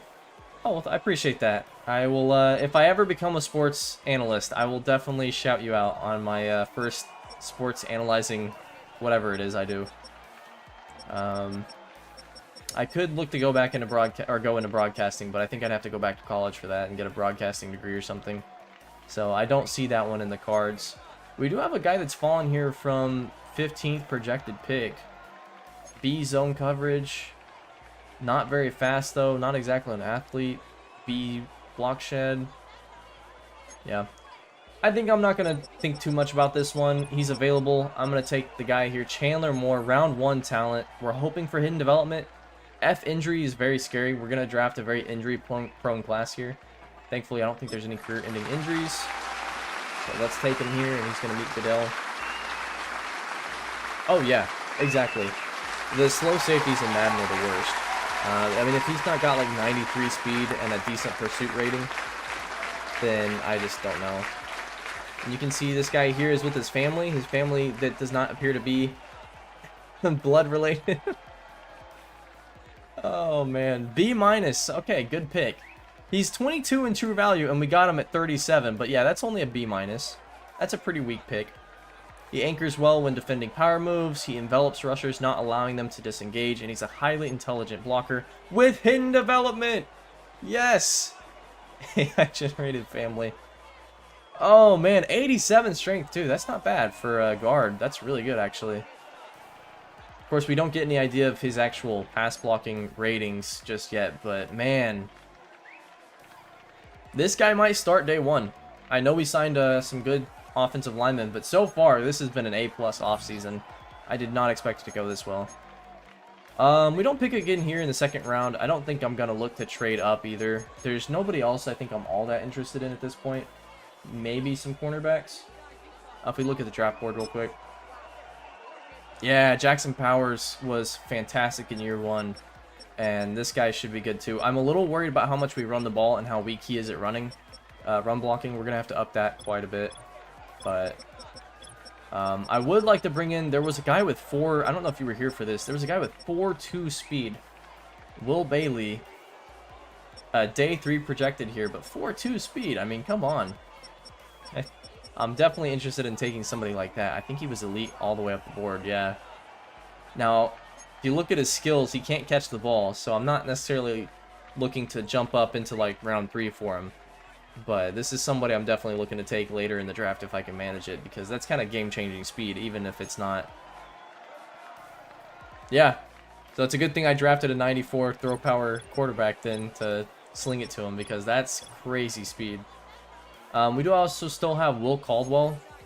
Now, tackle's not something we necessarily need right now, but next year Garrett Bowles will be gone, so I wouldn't mind getting somebody like this. Again, we're talking solid pass blocking. I think I'd almost be willing to trade up in the draft to take him. Now, he is pick 43 projected.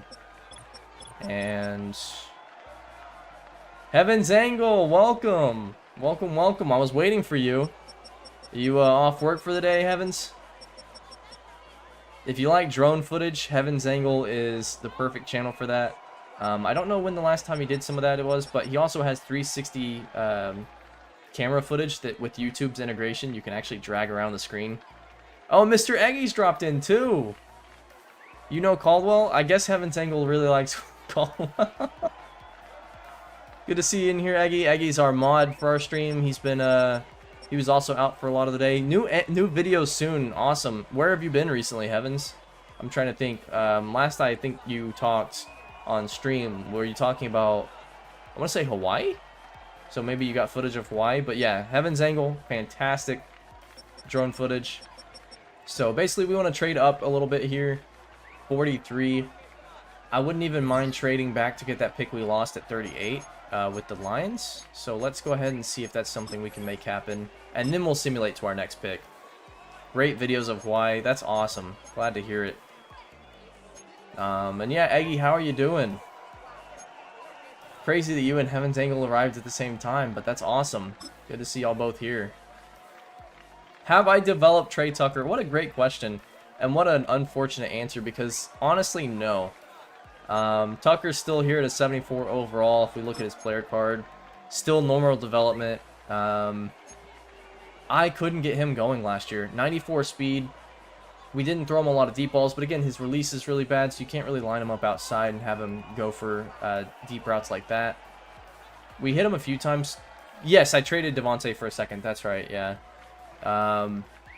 So I think whichever, I'm not sure which second it was. It's either the one I traded away or... Yeah, bad release is terrible. But there's not much you can do about it. And so we signed Chenault and Quez Watkins, but it's kind of a mediocre wide receiver room right now, so I don't love that. I think we give up our 3rd round pick to do this, and then I'd be fine giving up maybe... We can go back a little bit here. Maybe, like, down the road, another 3? No, I mean, this is a pretty big fallback for the Lions. I think we'd have to trade quite a bit to get this. But, again, it's a rookie quarterback, so I think we put 3 picks into offense. We get 2 offensive linemen that are going to lock down pass protection, develop their running game. Only fast receivers in Madden with good releases are the receivers that are known well. That is true. I was looking at wide receiver Jalen Hyatt for the Giants, and that's still something I would be interested in taking. But right now I need to lock down this offensive line pick. And I don't think I have anything I can offer them. I could give them Aiden O'Connell as a backup. So we did sign Zach Wilson to be the backup for this year, so I think it'd be fine to give him Aiden O'Connell as a backup quarterback to Goff, because they don't have one right now. So, you know, he's got 2 years left in his deal, and he's certainly a solid quarterback to come in. Zach Wilson, Jets legend. Yeah, you know, with how the year's going for them, I don't know that Wilson was as big of an issue. I do think he was still a pretty big issue, but maybe we give him a 6, and then maybe we give him a 4 next year. Is this crazy? That still seems like a little too little to give. So maybe we go down and give him another 7 in 2026. I mean, that seems pretty decent. Nice haircut, trying for the Trick 2G style. Yeah, I didn't do my hair before the stream, unfortunately. I was actually taking a nap.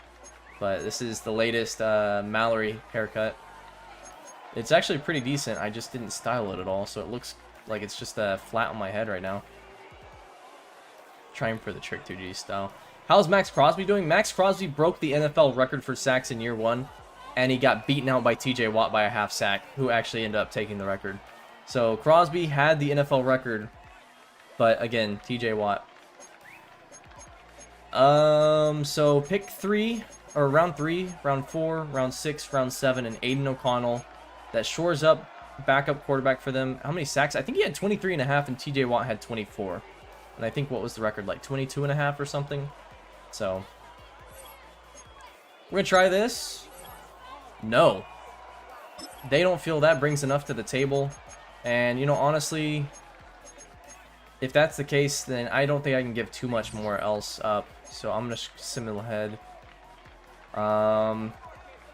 We already traded with the Colts once today. Should we make them another trade partner here? So Caldwell is the first offensive lineman available. I don't want to let this fall. I definitely don't want to let this fall. The Texans. Let's see what they need.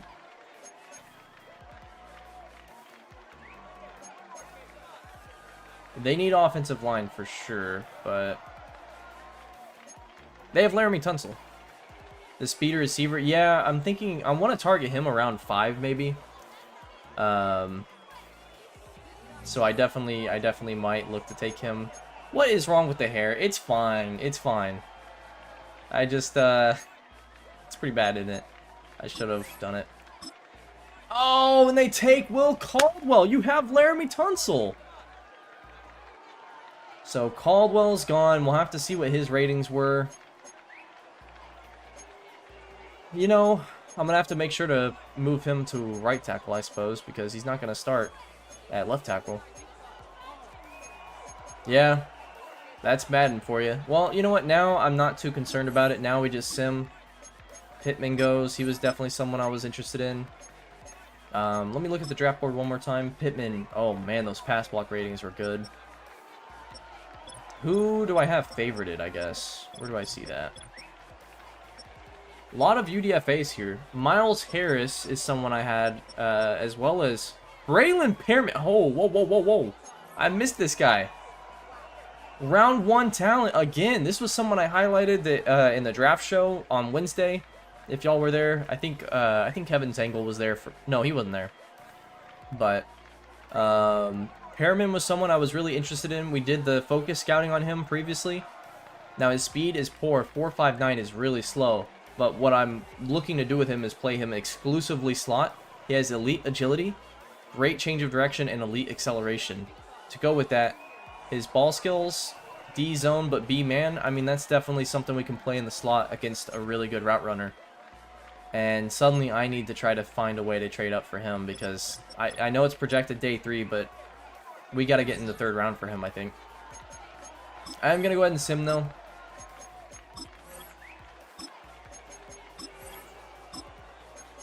Man, I don't know. Round 1 talent's not something I think I can sit around and wait for, is it?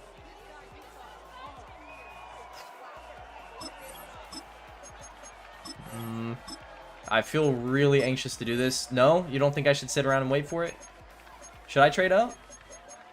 Day 3, though. So, I mean, he's not going to be projected anytime soon, but you just can't know. Let's see how far down he is. So, I mean, he's way down here. If we look at cornerback, for example. 147th. And our current pick is... what? Like, you know. I think we simulate this round, and I think we try to trade up in the 3rd round. I don't think he gets taken this round.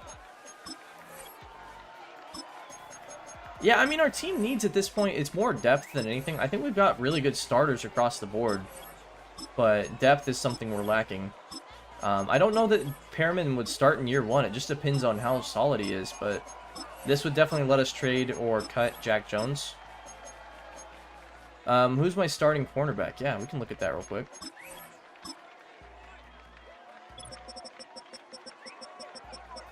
So we lost Nate Hobbs. We were starting Stephon Gilmore year 1. I started my franchise before. We lost Nate Hobbs, actually. I couldn't re-sign him. He did not want to come back. I tried everything I could to get him back, too. So we had to sign Mike Hilton, Jeff Okuda, who I know isn't as good in this series, or in this franchise, but in my Flyers franchise on my channel, if you go back and watch that, like the 200 episodes we have of that, Okuda was a beast. Jack Jones, I'm probably going to look to move on from him. And then we traded for Caleb Farley last season at the trade deadline. We brought him in.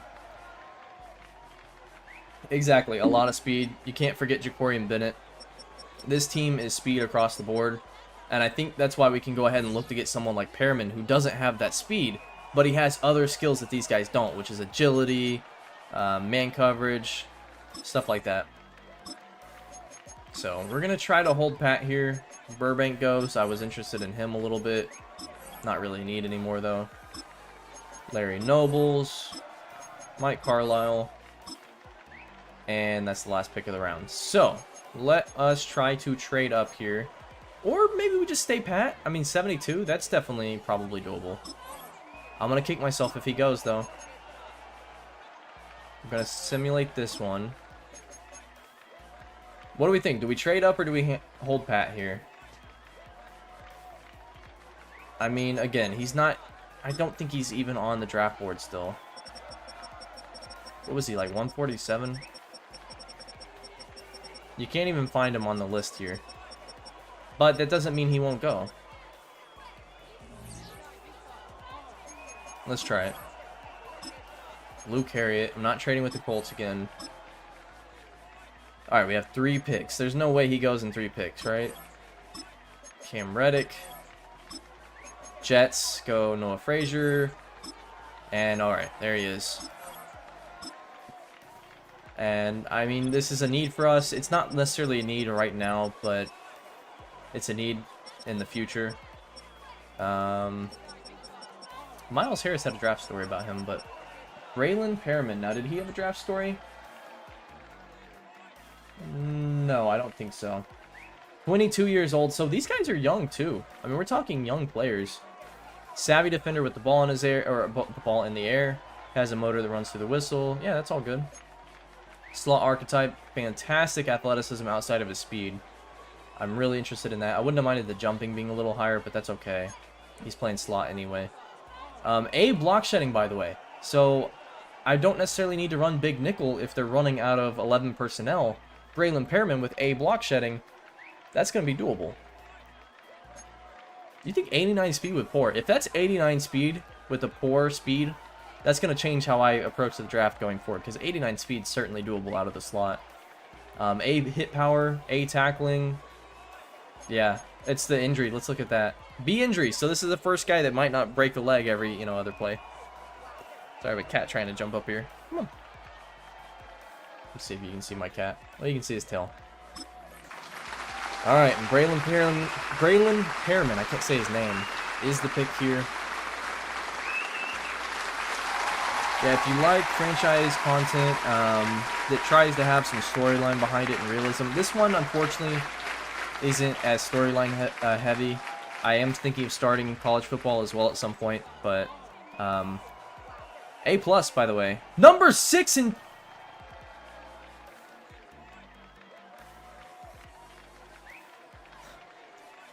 This is going to go down as the greatest draft class of all time. X Factor? Yeah, maybe. Honestly, number 6 in true value? I did not expect that. Whoa. Wow. Okay, high football IQ, leverages great technique in man coverage. It's his zone coverage that I'm a little worried about, but that's okay. 87 speed, so 2 points off what you had, but that's still really good. Hidden development. Might be the next Sauce Gardner. Yeah, I mean, maybe, honestly. 95 acceleration, 97 wow.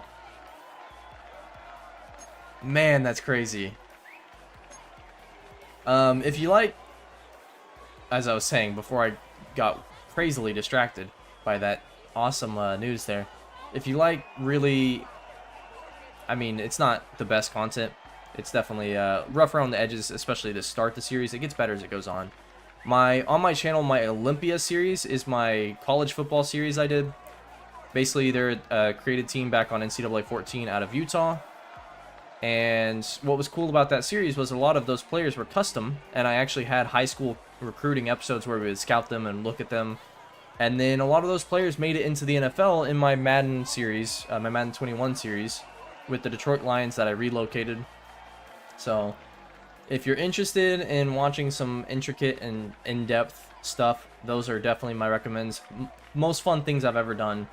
Really love those series. Again, they're really rough around the edges to start. It was when I started YouTube, but they get better as they go on. So yeah, I guess the speed doesn't matter. It only matters where they have when they have bad coverage. Yeah, if it was on the outside, I think the speed would be a bigger issue. But let me change the song, by the way. I think we've had enough of this song.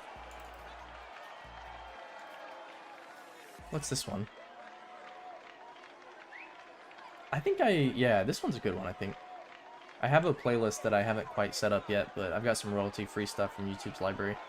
Yeah, I mean, that agility is really the biggest thing for me. The acceleration's fantastic. He's going to be able to cover some guys out of the slot. So, I think at this point, I kind of just want to simulate ahead. I mean, let me take one more look at the draft board here to see if there's anybody else I'd be interested in trading up for. Harris was someone that had a draft story. His draft story was... I think that he got beat, actually, in college. One of the wide receivers was better than him. We don't need cornerback anymore, though. Are you going to be playing week 1 game to stream? No, so the preseason I will stream as well. I probably will stream that next Wednesday, maybe? I'm not sure. I might actually not even stream that. I'm not sure. So most of my stuff I do pre-recorded. I don't do a lot of streams. I only do that for like the off seasons. Week 1 should come up fairly soon, though. I don't have any other active series going at this moment, so I should be able to get on it pretty quickly here. It's basically once I get out of this, I'm going to practice quite a bit. We might even try some practice today just to see how these guys are doing.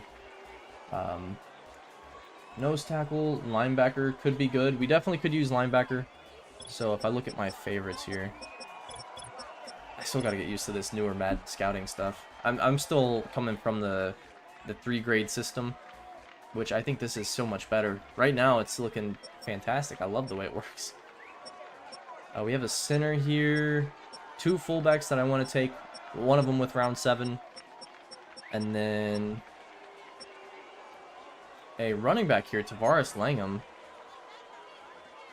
B break tackle. 438 with a B break tackle. I know we just got Chuba, but I wouldn't mind taking a guy to be Zamir White replacement here. It's not really a need, but one thing I don't like about this Madden is every time I back out of scouting it has an empty screen. That's really annoying. Linebacker is also probably our biggest need at this point. So I'm thinking between Cowart and Brandon Wells. Let me look at them in the Mike linebacker list here. We have Divine Diablo, but I wasn't super impressed with him in a coverage sense last year. Has just blanked on his name. Zamir White developed. We started Alexander Madison year 1 because, again, I started this probably about a month and a half back before the actual rosters had been updated. So Madison got the starting job, and he was dominant. He had the most rushing yards in the NFL. Now, we ran the ball the most because, again, I didn't want to throw the ball too much with Gardner Minshew as my quarterback. But Madison was the #1 running back in the NFL. Zamir White had like 5.5 yards to carry, though. He was fantastic, so I'm not necessarily looking to move on from him. But 4.3 speed is something I don't have at running back, and that would be a big change. Did he get a... I don't know, actually. I mean, he had to have. There's no way he didn't.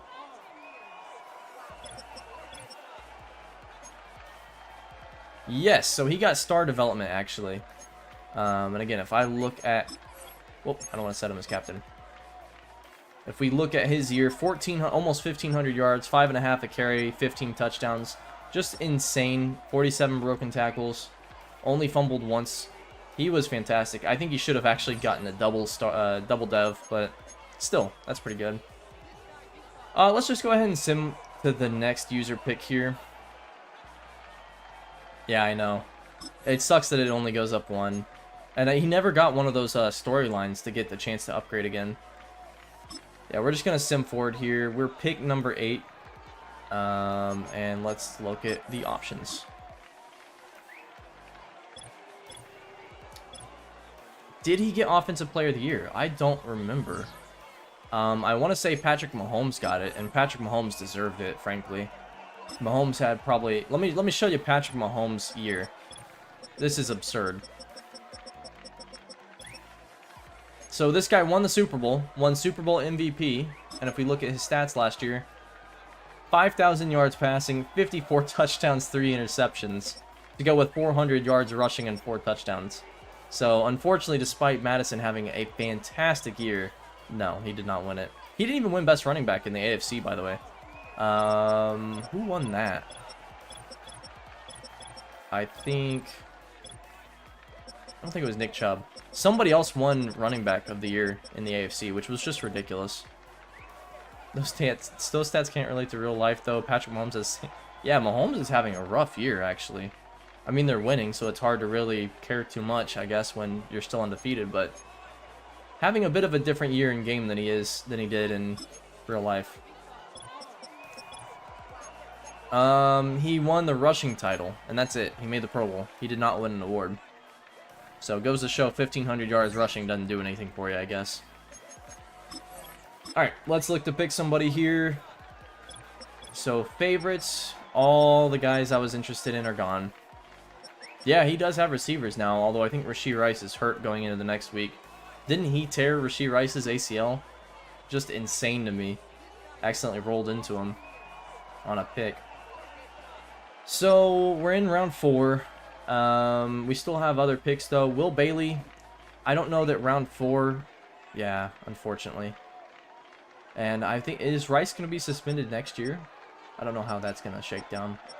We're looking to target 7th round for one of these guys. Probably round 6 or round 5 for Will Bailey. I'm not looking to take him in round 4. This could be a prime trade down target here. Do I have any of these guys suspended next year? Yeah, so that's basically 2 years gone for him because Mahomes rolled into his knee. Absolutely absurd. So, D medium route, D short, C. Okay, I'm not even messing around with that. That's terrible. Stapleton? I feel like this receiver class is terrible. B medium route's pretty good. I like that, but with D release, I mean, that's just not an option. We got another left tackle here, so we did miss out on one. This guy is a 21-year-old. Round 3 to 4 projected. He is disciplined, so that's good. Decent strength, so that's not bad. 28 bench reps. That's definitely decent. His pass blocking is mediocre though, and his run blocking is not very good. Injury is pretty nice, but I don't think that's where I'm looking to go. So if we wanted to take another quarterback and kind of do the whole Kirk Cousins, Robert Griffin thing, we could go DeAndre Price. He is a round 3 to 4 talent with elite acceleration, great speed, 4.54. I just don't see the need here. He has good accuracies though. Like, he's got solid accuracies. But I really just don't see the need for that. Especially with Jets legend Zach Wilson on our team. The Cougar Hunter. And I'm not going to say that again. We already did that. Power Rusher. BJ Landry here. MILF Hunter. Yeah, exactly. MILF Hunter. Landry has B power moves, terrible block shedding. Okay. I wouldn't mind another defensive lineman though.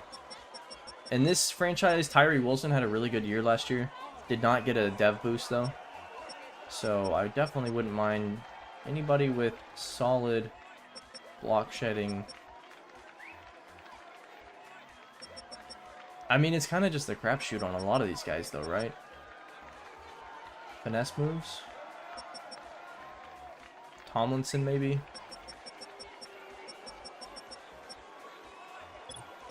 We haven't missed so far, so I don't necessarily want to... I want to keep that streak going, but we might not have a choice here.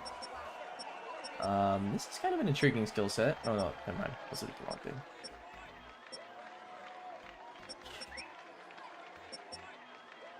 Not seeing anything that's super intriguing to me.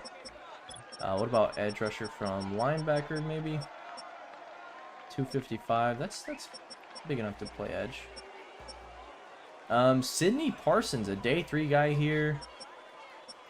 Sidney Parsons. The only other Sidney I'd be interested in drafting is Sweeney, so that's not bad. Parsons, 6'6", 256. Or Rashad Bridges here. B pursuit, potentially B finesse, and potentially C block shed and power moves. So if he's on the high end of those ratings, that's pretty good actually. Strength is decent, so he's all around he's an alright athlete. It's certainly not bad actually. Rashad Bridges. Oh, I didn't want to draft him. Woo, I almost drafted him. I want to add him to the favorites if I can. I guess you can't do that at this point. Speed's not the best though. That's a good point. But we don't have depth at edge. So if not him, then what do I do here? B pursuit. Okay, this guy's interesting too. Marlon Barker. Finesse C to F. Block shedding C to F. Again, you're hoping for a higher grade on those. Power rusher. And he's got decent speed as well. Marginal on his athleticism, though. Doesn't make sense. I guess just because his finesse is pretty decent. I mean, what's his finesse? B to D. So if he's a speed rusher, he probably has a better finesse, right? If he's not fast, then he's got to have the finesse. It's got to be one or the other, right? So we can assume his finesse is probably going to be higher, which means then if his power moves are any decent, that's a decent, well-rounded player that you can sit for a year or two. B pursuit. Or he could just be bad, and, you know, speed rusher doesn't mean anything for me. So we don't really have a for sure picture on him. Quarterback, I would be interested in taking a quarterback like in round 7. But running back, is there anybody that's fast still? 4.36 for Alan Cummings. We did look at him earlier. C to F break tackle. This guy's a straight line runner, man. Wow. Not very good. Alright. And I see a 4.46. That's the next jump up. At that point, I'd rather just stick with Zamir White. That's kind of my spellback. We can hold off on guard there, or fullback. Wide receiver is still something that we could look to take. Yeah, he's terrible. I mean, F's all around the board. That's just awful. Matthew Durham. Did we look at him yet? I think we did. His route runnings are just terrible. These wide receivers, they just have the worst route running, and they all have the playmaker archetype, which I'm not sure I've seen play out super well for me yet. I did have a list here. Let me pull up my list of draft stories that people had. So Dakota Johnson's gone, obviously. Only the positive ones. I'm not going to worry about the negative ones. Tyreek Mallard was the Heisman winner. I don't even see him on this list here, so he must be gone. Oh wait, this is wide receiver. Let's go to running back. Yeah, so the Heisman winner's gone. We can't draft him. How do you find these draft stories? Yeah, so if you go into the main menu here, every week I check the news, basically. And I check all the stories here. And they'll have stories. So sometimes if a guy changes positions, like you might have a wide receiver that's actually supposed to be a quarterback. I've seen that happen. That'll be in the draft stories. It's also a good way to tell maybe who's going to have hidden development. It's not for sure. I don't want anybody with injury history. It'll tell you who's got injury history too. So that's kind of nice. There is a center, Brad Butler, who dominated his drills. He's gone. Okay. I mean, so far all the guys I drafted didn't have draft stories anyway, so it's, who cares, you know, it worked out. But Miles Harris at cornerback. He's gone. So at this point, all the draft stories don't matter anymore. I did have Will Bailey on my list, though. That's the wide receiver we're looking at. So there's a few other wide receivers. Let me just take a look at them. I think I know who I'm going to go for here, but I just wanted to be sure. Hopels, Thomas, and Callaway. So this was one of the guys I was interested in. Great acceleration, solid speed, 4.51, not great. But not, you know, the worst. It's just not fantastic. B, medium route running. F, deep route. And if that's a C short, that's not bad. Really good catching. So, I mean, this guy, you throw him the ball, he's going to catch it. But that's about it. Spin move could be good, though. Juke's not great. Okay, that's not super intriguing. Like a Deebo Samuel. Exactly. That's kind of what I had my notes on him as. And then I have Will Bailey, Quentin Callaway, and Copels. I think they're already gone, though. Yeah. So that would just leave Will Bailey, who we already have looked at. I'm not taking him here, though. So I think what I'm going to do is go ahead and take that. Was he outside linebacker? Yeah, Rashad Bridges. I think I'm going to go for this guy. We're just going to take a chance here. I mean, at this point, you know, in the draft, if you hit, you hit. After 3 solid first picks, I think I'm going to be happy with this. So if it works, it works. Struggles to find the ball in there. That's fine. Has a motor that runs the whistle. Often looks to rip the ball. He's got all the player notes I like, so that's fine. Hit or miss. That's right.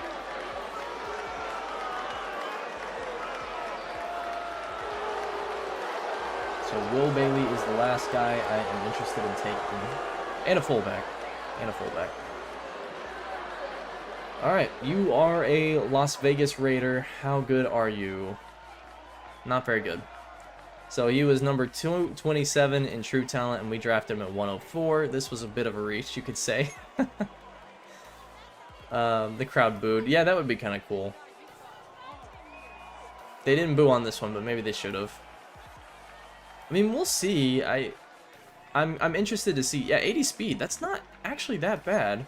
I'm a little curious to see what he ends up being, because I think I like a lot of his letter grades. I just don't know what he's gonna shake out to overall wise. What's up with his pants? They've got a lot of work to do when it comes to presentation on this game. I don't know. I like this. This is fun, but still really goofy. Oh, is that it? No, this is this year. I don't know why it's showing my picks I already did. So we got 5, 6, and 7. I'm probably gonna trade out of 5 here. Or you know what, I'll go ahead and take that wide receiver. So let's just skip to my pick. What's up with the guy's pants? Well, let's draft another guy to see if his pants are any better. It's gonna be a pants stream going forward. Wide receiver Will Bailey. 4.24 speed, you know? What the heck, right? He can't catch the ball. Catching traffic. But he can spectacularly catch the ball.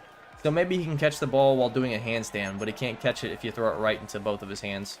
22 years old, out of Ole Miss. Maybe this is DK Metcalf. Probably not at 6 foot, 187, but... Will Bailey. There's something in there. Pause. Oh, man. Serge Cruz is really happy about this 5th round pick here. Look at that vest, man. He should have gone to Miami with that thing. B+. 76. Okay. No way. How do we... let's get a pants. Real quick, a pants thing. Are the pants good on this one? He has track speed, several wow catches on film, and exceptional leaping ability. Now the problem with him is he's gonna drop every other pass. Hidden development, 99 speed, 99 acceleration. No way. If this guy ends up having faster speed than Xavier Worthy, while having lower 40 speed, that's gonna be funny to me. Did not expect that at all. 99 speed, 99 acceleration, 99 agility, 98 change of direction, 95 jumping, F catching, F medium route, D short route. He's already faster than Xavier Worthy. Yeah, I don't get that. But hidden development, okay. This has been one heck of an offseason. To think this stream started off, too, with the worst internet issues. I mean, we couldn't even get the stream off the ground, and now... it's fine, and we're hitting on all these picks. Hit him a jet sweep or put him at running back. Yeah, I might have to do that, honestly. Let's go ahead and sim forward again. With these last 2 picks, what I want to do is I want to take a quarterback that's at very least going to be on the practice squad and a fullback. So I've got some quarterbacks here I'm interested in. Give him the Debo. I think he's a little faster than Debo. Man. We could give him the Debo treatment, though. I just don't know what his carrying ability is. Alright, so quarterback. Who am I interested in from here? Henry Walton, AJ Madden. DeAndre Price is gone. James Felix, Matt Griffin, and Dyson. Okay. So none of these guys have talent outside of Doug Kelly. He is day 3 talent, but that's okay. I'm really just looking to see out of these what my top rank was. James Felix was my highest ranked quarterback, along with Henry Walton and AJ Madden.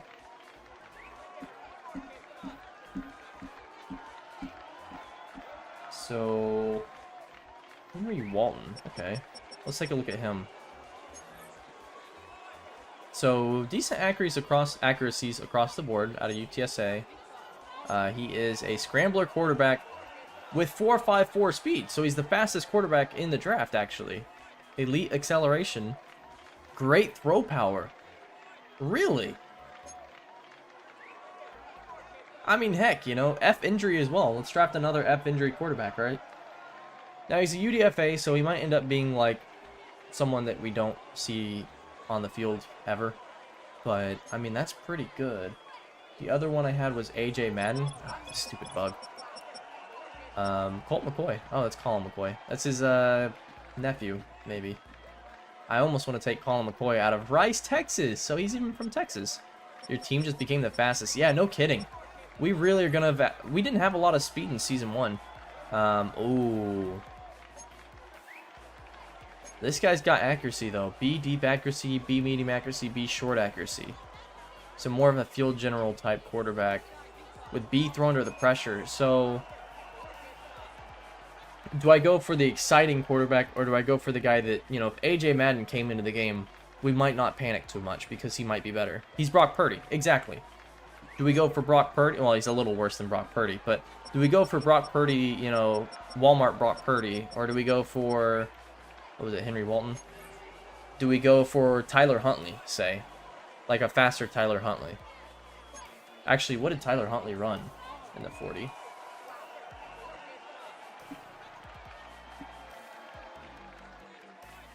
Snoop. 4.56. So yeah, this guy's faster than Tyler Huntley, but similar, you know. Oh man, I'm really torn here. Great throw power though. This guy's got higher upside.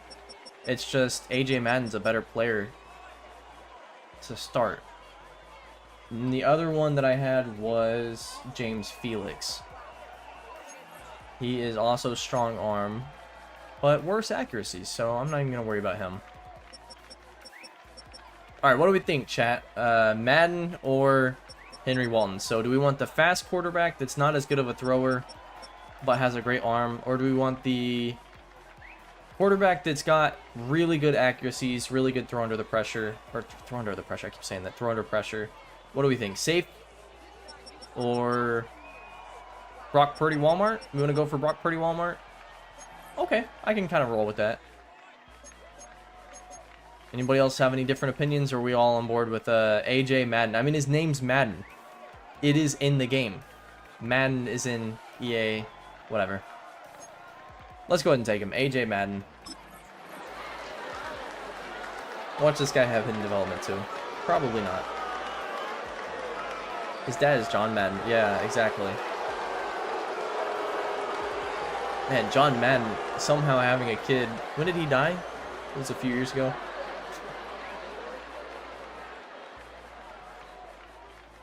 AJ Madden ranked 246 in true talent. He shows great touch on intermediate throws, great touch and accuracy on short throws. Can he make all the throws? Well, it kind of looks like he can, guys. 77 speed, 80 acceleration, okay. 88 throw power, that's actually pretty good. That's not a bad backup quarterback. It really comes down to, I mean, B's across the board. That guy's not going to be bad. Yeah, he's Brock Purdy, exactly. There's no way you're upset with that pick here in round 6. And he's not expected to start anyway. This is just the worst case scenario. And with the last pick in the draft, we're going to top off the stream here. I can see light in the room is dying out on me here. We're going to draft a fullback. Everybody needs a good fullback. Now, which fullback did I prefer is the question. I think I preferred Purcell. So if we look at their attributes here. Purcell, a blocking fullback. Set for the next 5 years? I hope so. I really hope so. Cartwright's got really good carrying, so he might be a better runner. Obviously. But really good blocking across the board here for Purcell. Impact blocking's an A. Ball carrier vision, again, Cartwright's going to have the edge there. Break tackle, though, Purcell's got. So F break tackle for a fullback. That's not super great. And then catching goes to Cartwright. Short route running goes to Cartwright. So, you know, maybe Cartwright's more of a use check, but, like, not as good. Exactly. That's kind of what I was thinking. And we've got AJ Cole and Daniel Carlson, so we're set at kicker and punter. So, you know, I think I'm going to lock up. I like this blocking fullback here out of Memphis, 6'3". Probably could never. Well, he might be able to play tight end. I don't know. Elite strength here, good speed or solid speed, good acceleration, elite agility, good change of direction. Yeah, why not?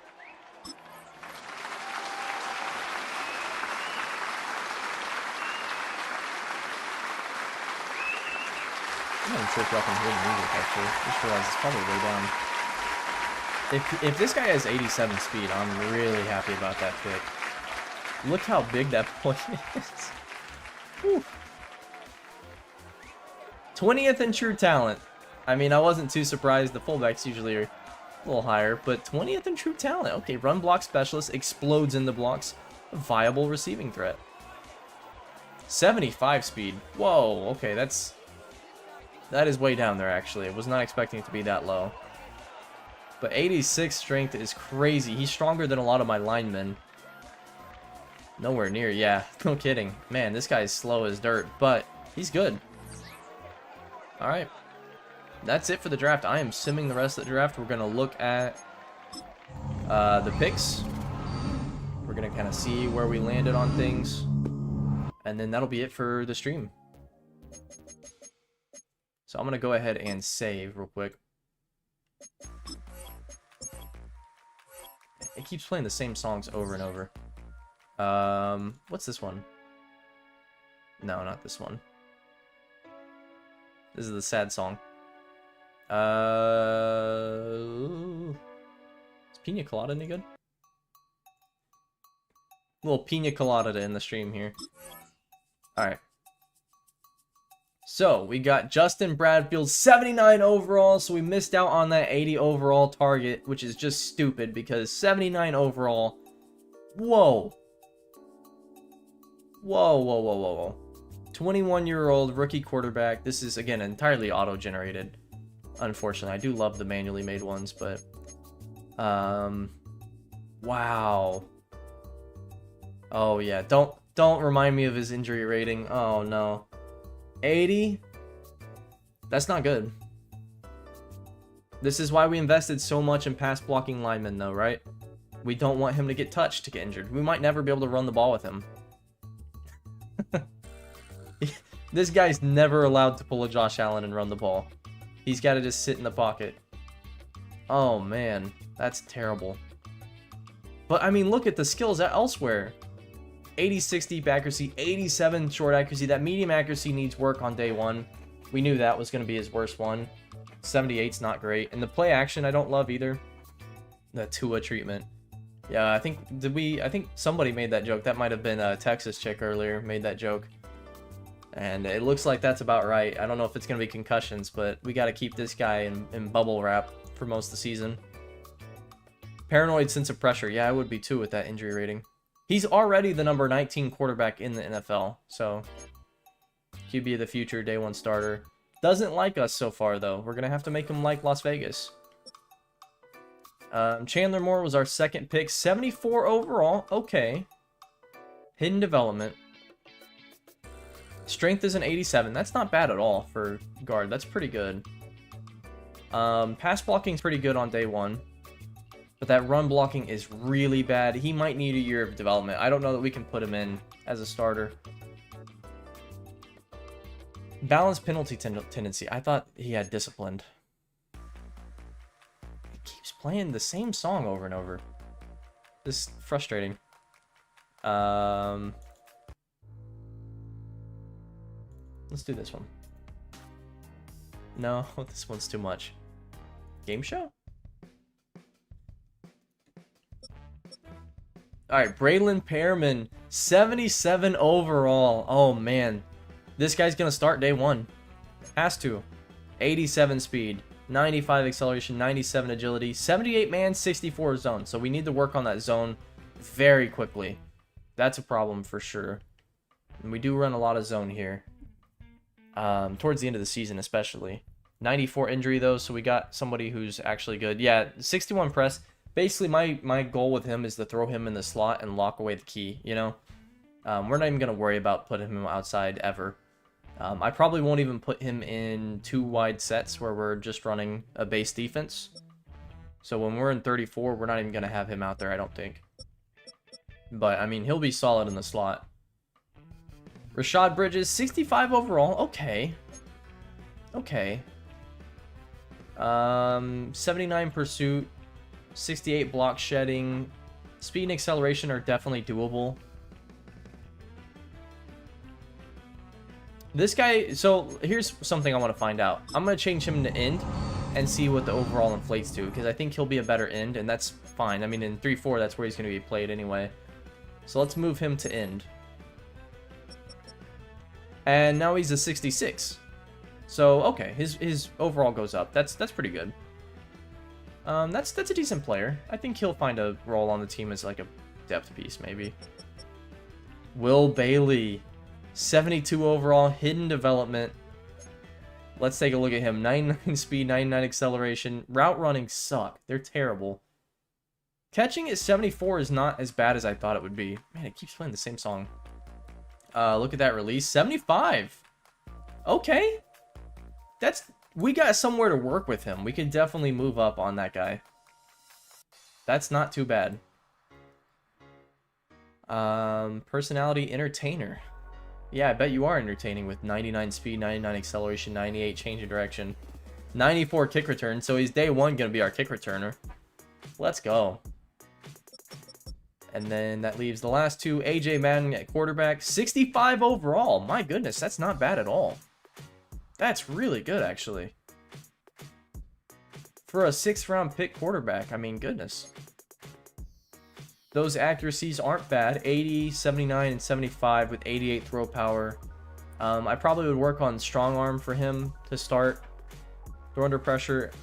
It's very workable ratings, and it's very functional mobility. This quarterback, this is a QB2 in a few years. Yeah, we're going to check the other quarterbacks. Let me just finish with Josh Purcell here. 75 overall fullback. He just looks like a mean mug. I love it. And pretty good blocking rating, so we're not going to look too much at him. All right, let's take a look around the league here, as we did have some other crazy fun picks. First pick in the draft was Clarence Harrison. 74 overall with normal development. My goodness. Cardinals should have gone quarterback. That's terrible. No, I mean, the ratings aren't bad. 79 power moves, 70 block shedding, like 86 strength. He's not a bad player, but that's about like the Raiders a few years or 2 years ago taking Tyree Wilson in round 1. Not pick number 1 though. It's 58 finesse. Yeah, I don't know about that one. LaMichael Madden, number 2 pick in the draft, 73 overall, but he does have hidden development. And he's a solid blocker. Needs a lot of work though. Okay. Not a great pick there either.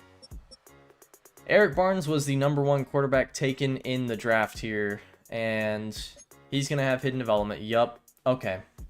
Okay. I thought there was a chance that he was a better overall player than Justin Bradfield, which is fine.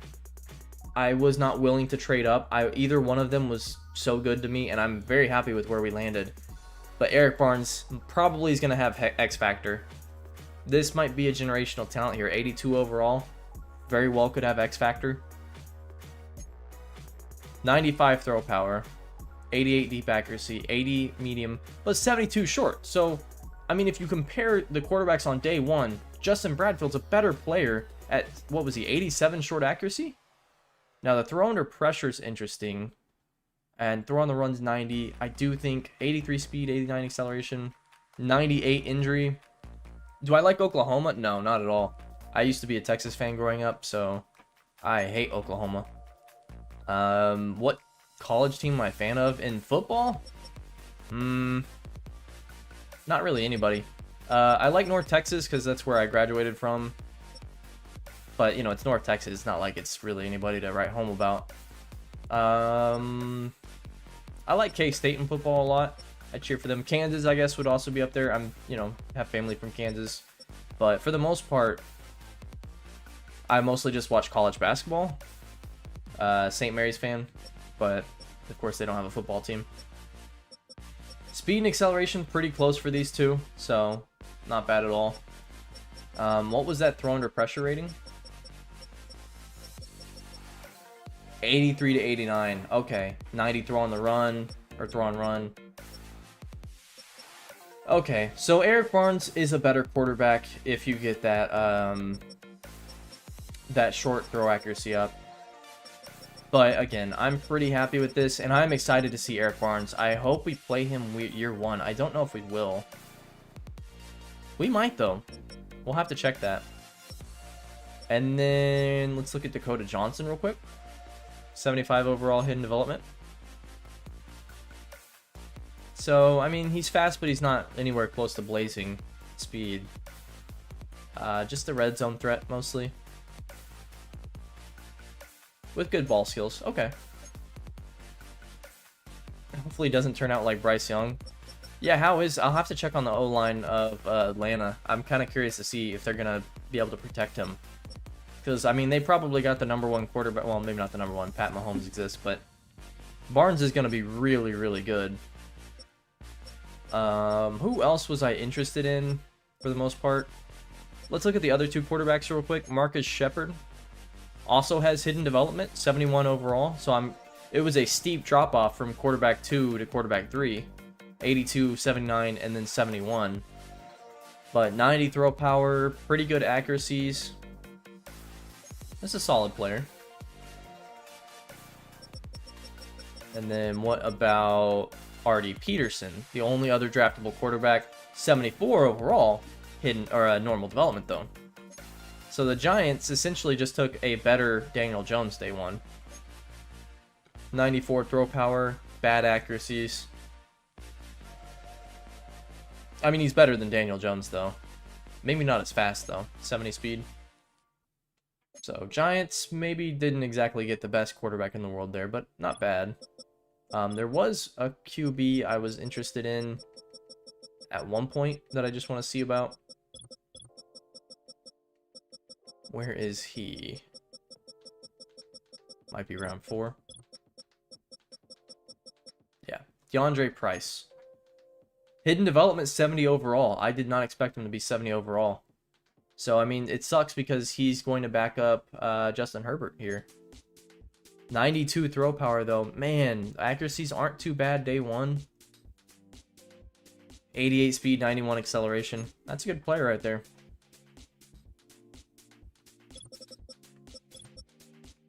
Who got stolen from me, though, that I really wanted? Owen Nicholson, I wanted him. 75 overall, hidden development. But not good pass blocking, so I'm not too upset with not getting him. I think I got pretty good offensive lineman myself. And then Deshaun Pendleton. This was my big other target here. Like, if I just filter my sheet here by rank 1...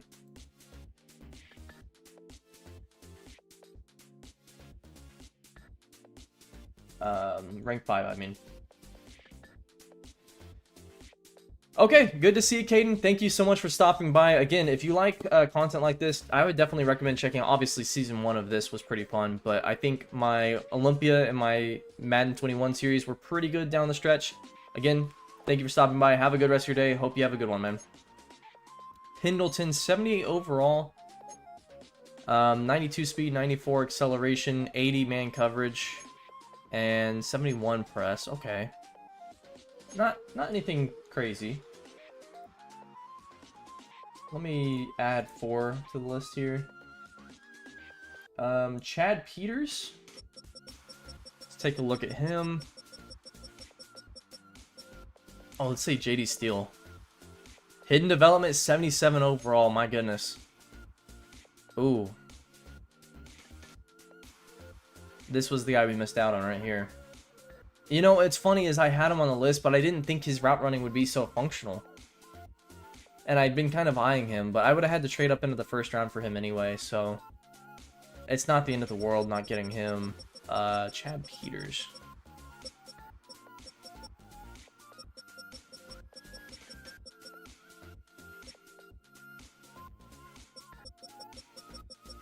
Did I miss Chad Peters?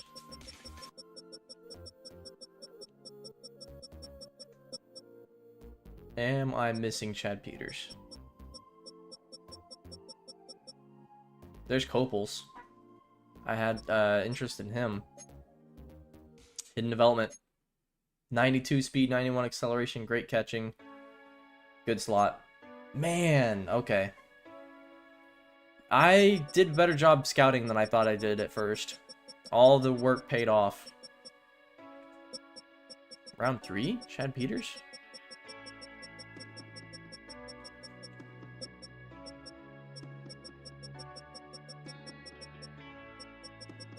I'm not seeing him. He must have been in here somewhere. I don't know. Will Caldwell. Yeah, let's look at Will Caldwell because we missed out on him early in the second round here with the Houston Texans. 73 overall, but normal development. Very good pass blocker, though. Okay. I can live with that, though. We got Chandler Moore. John Cowart. How about him? At Mike linebacker. Did I forget about linebacker? I totally forgot about linebacker. I meant to draft one of these guys. John Cowart, 75 overall with hidden development. Yep, that sucks. That hurts. What about Jackson Coleman? 74 overall normal development.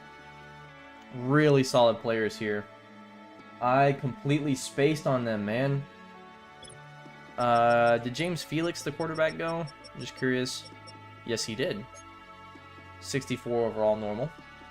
So we got the better quarterback there. Henry Walton, let's check on him.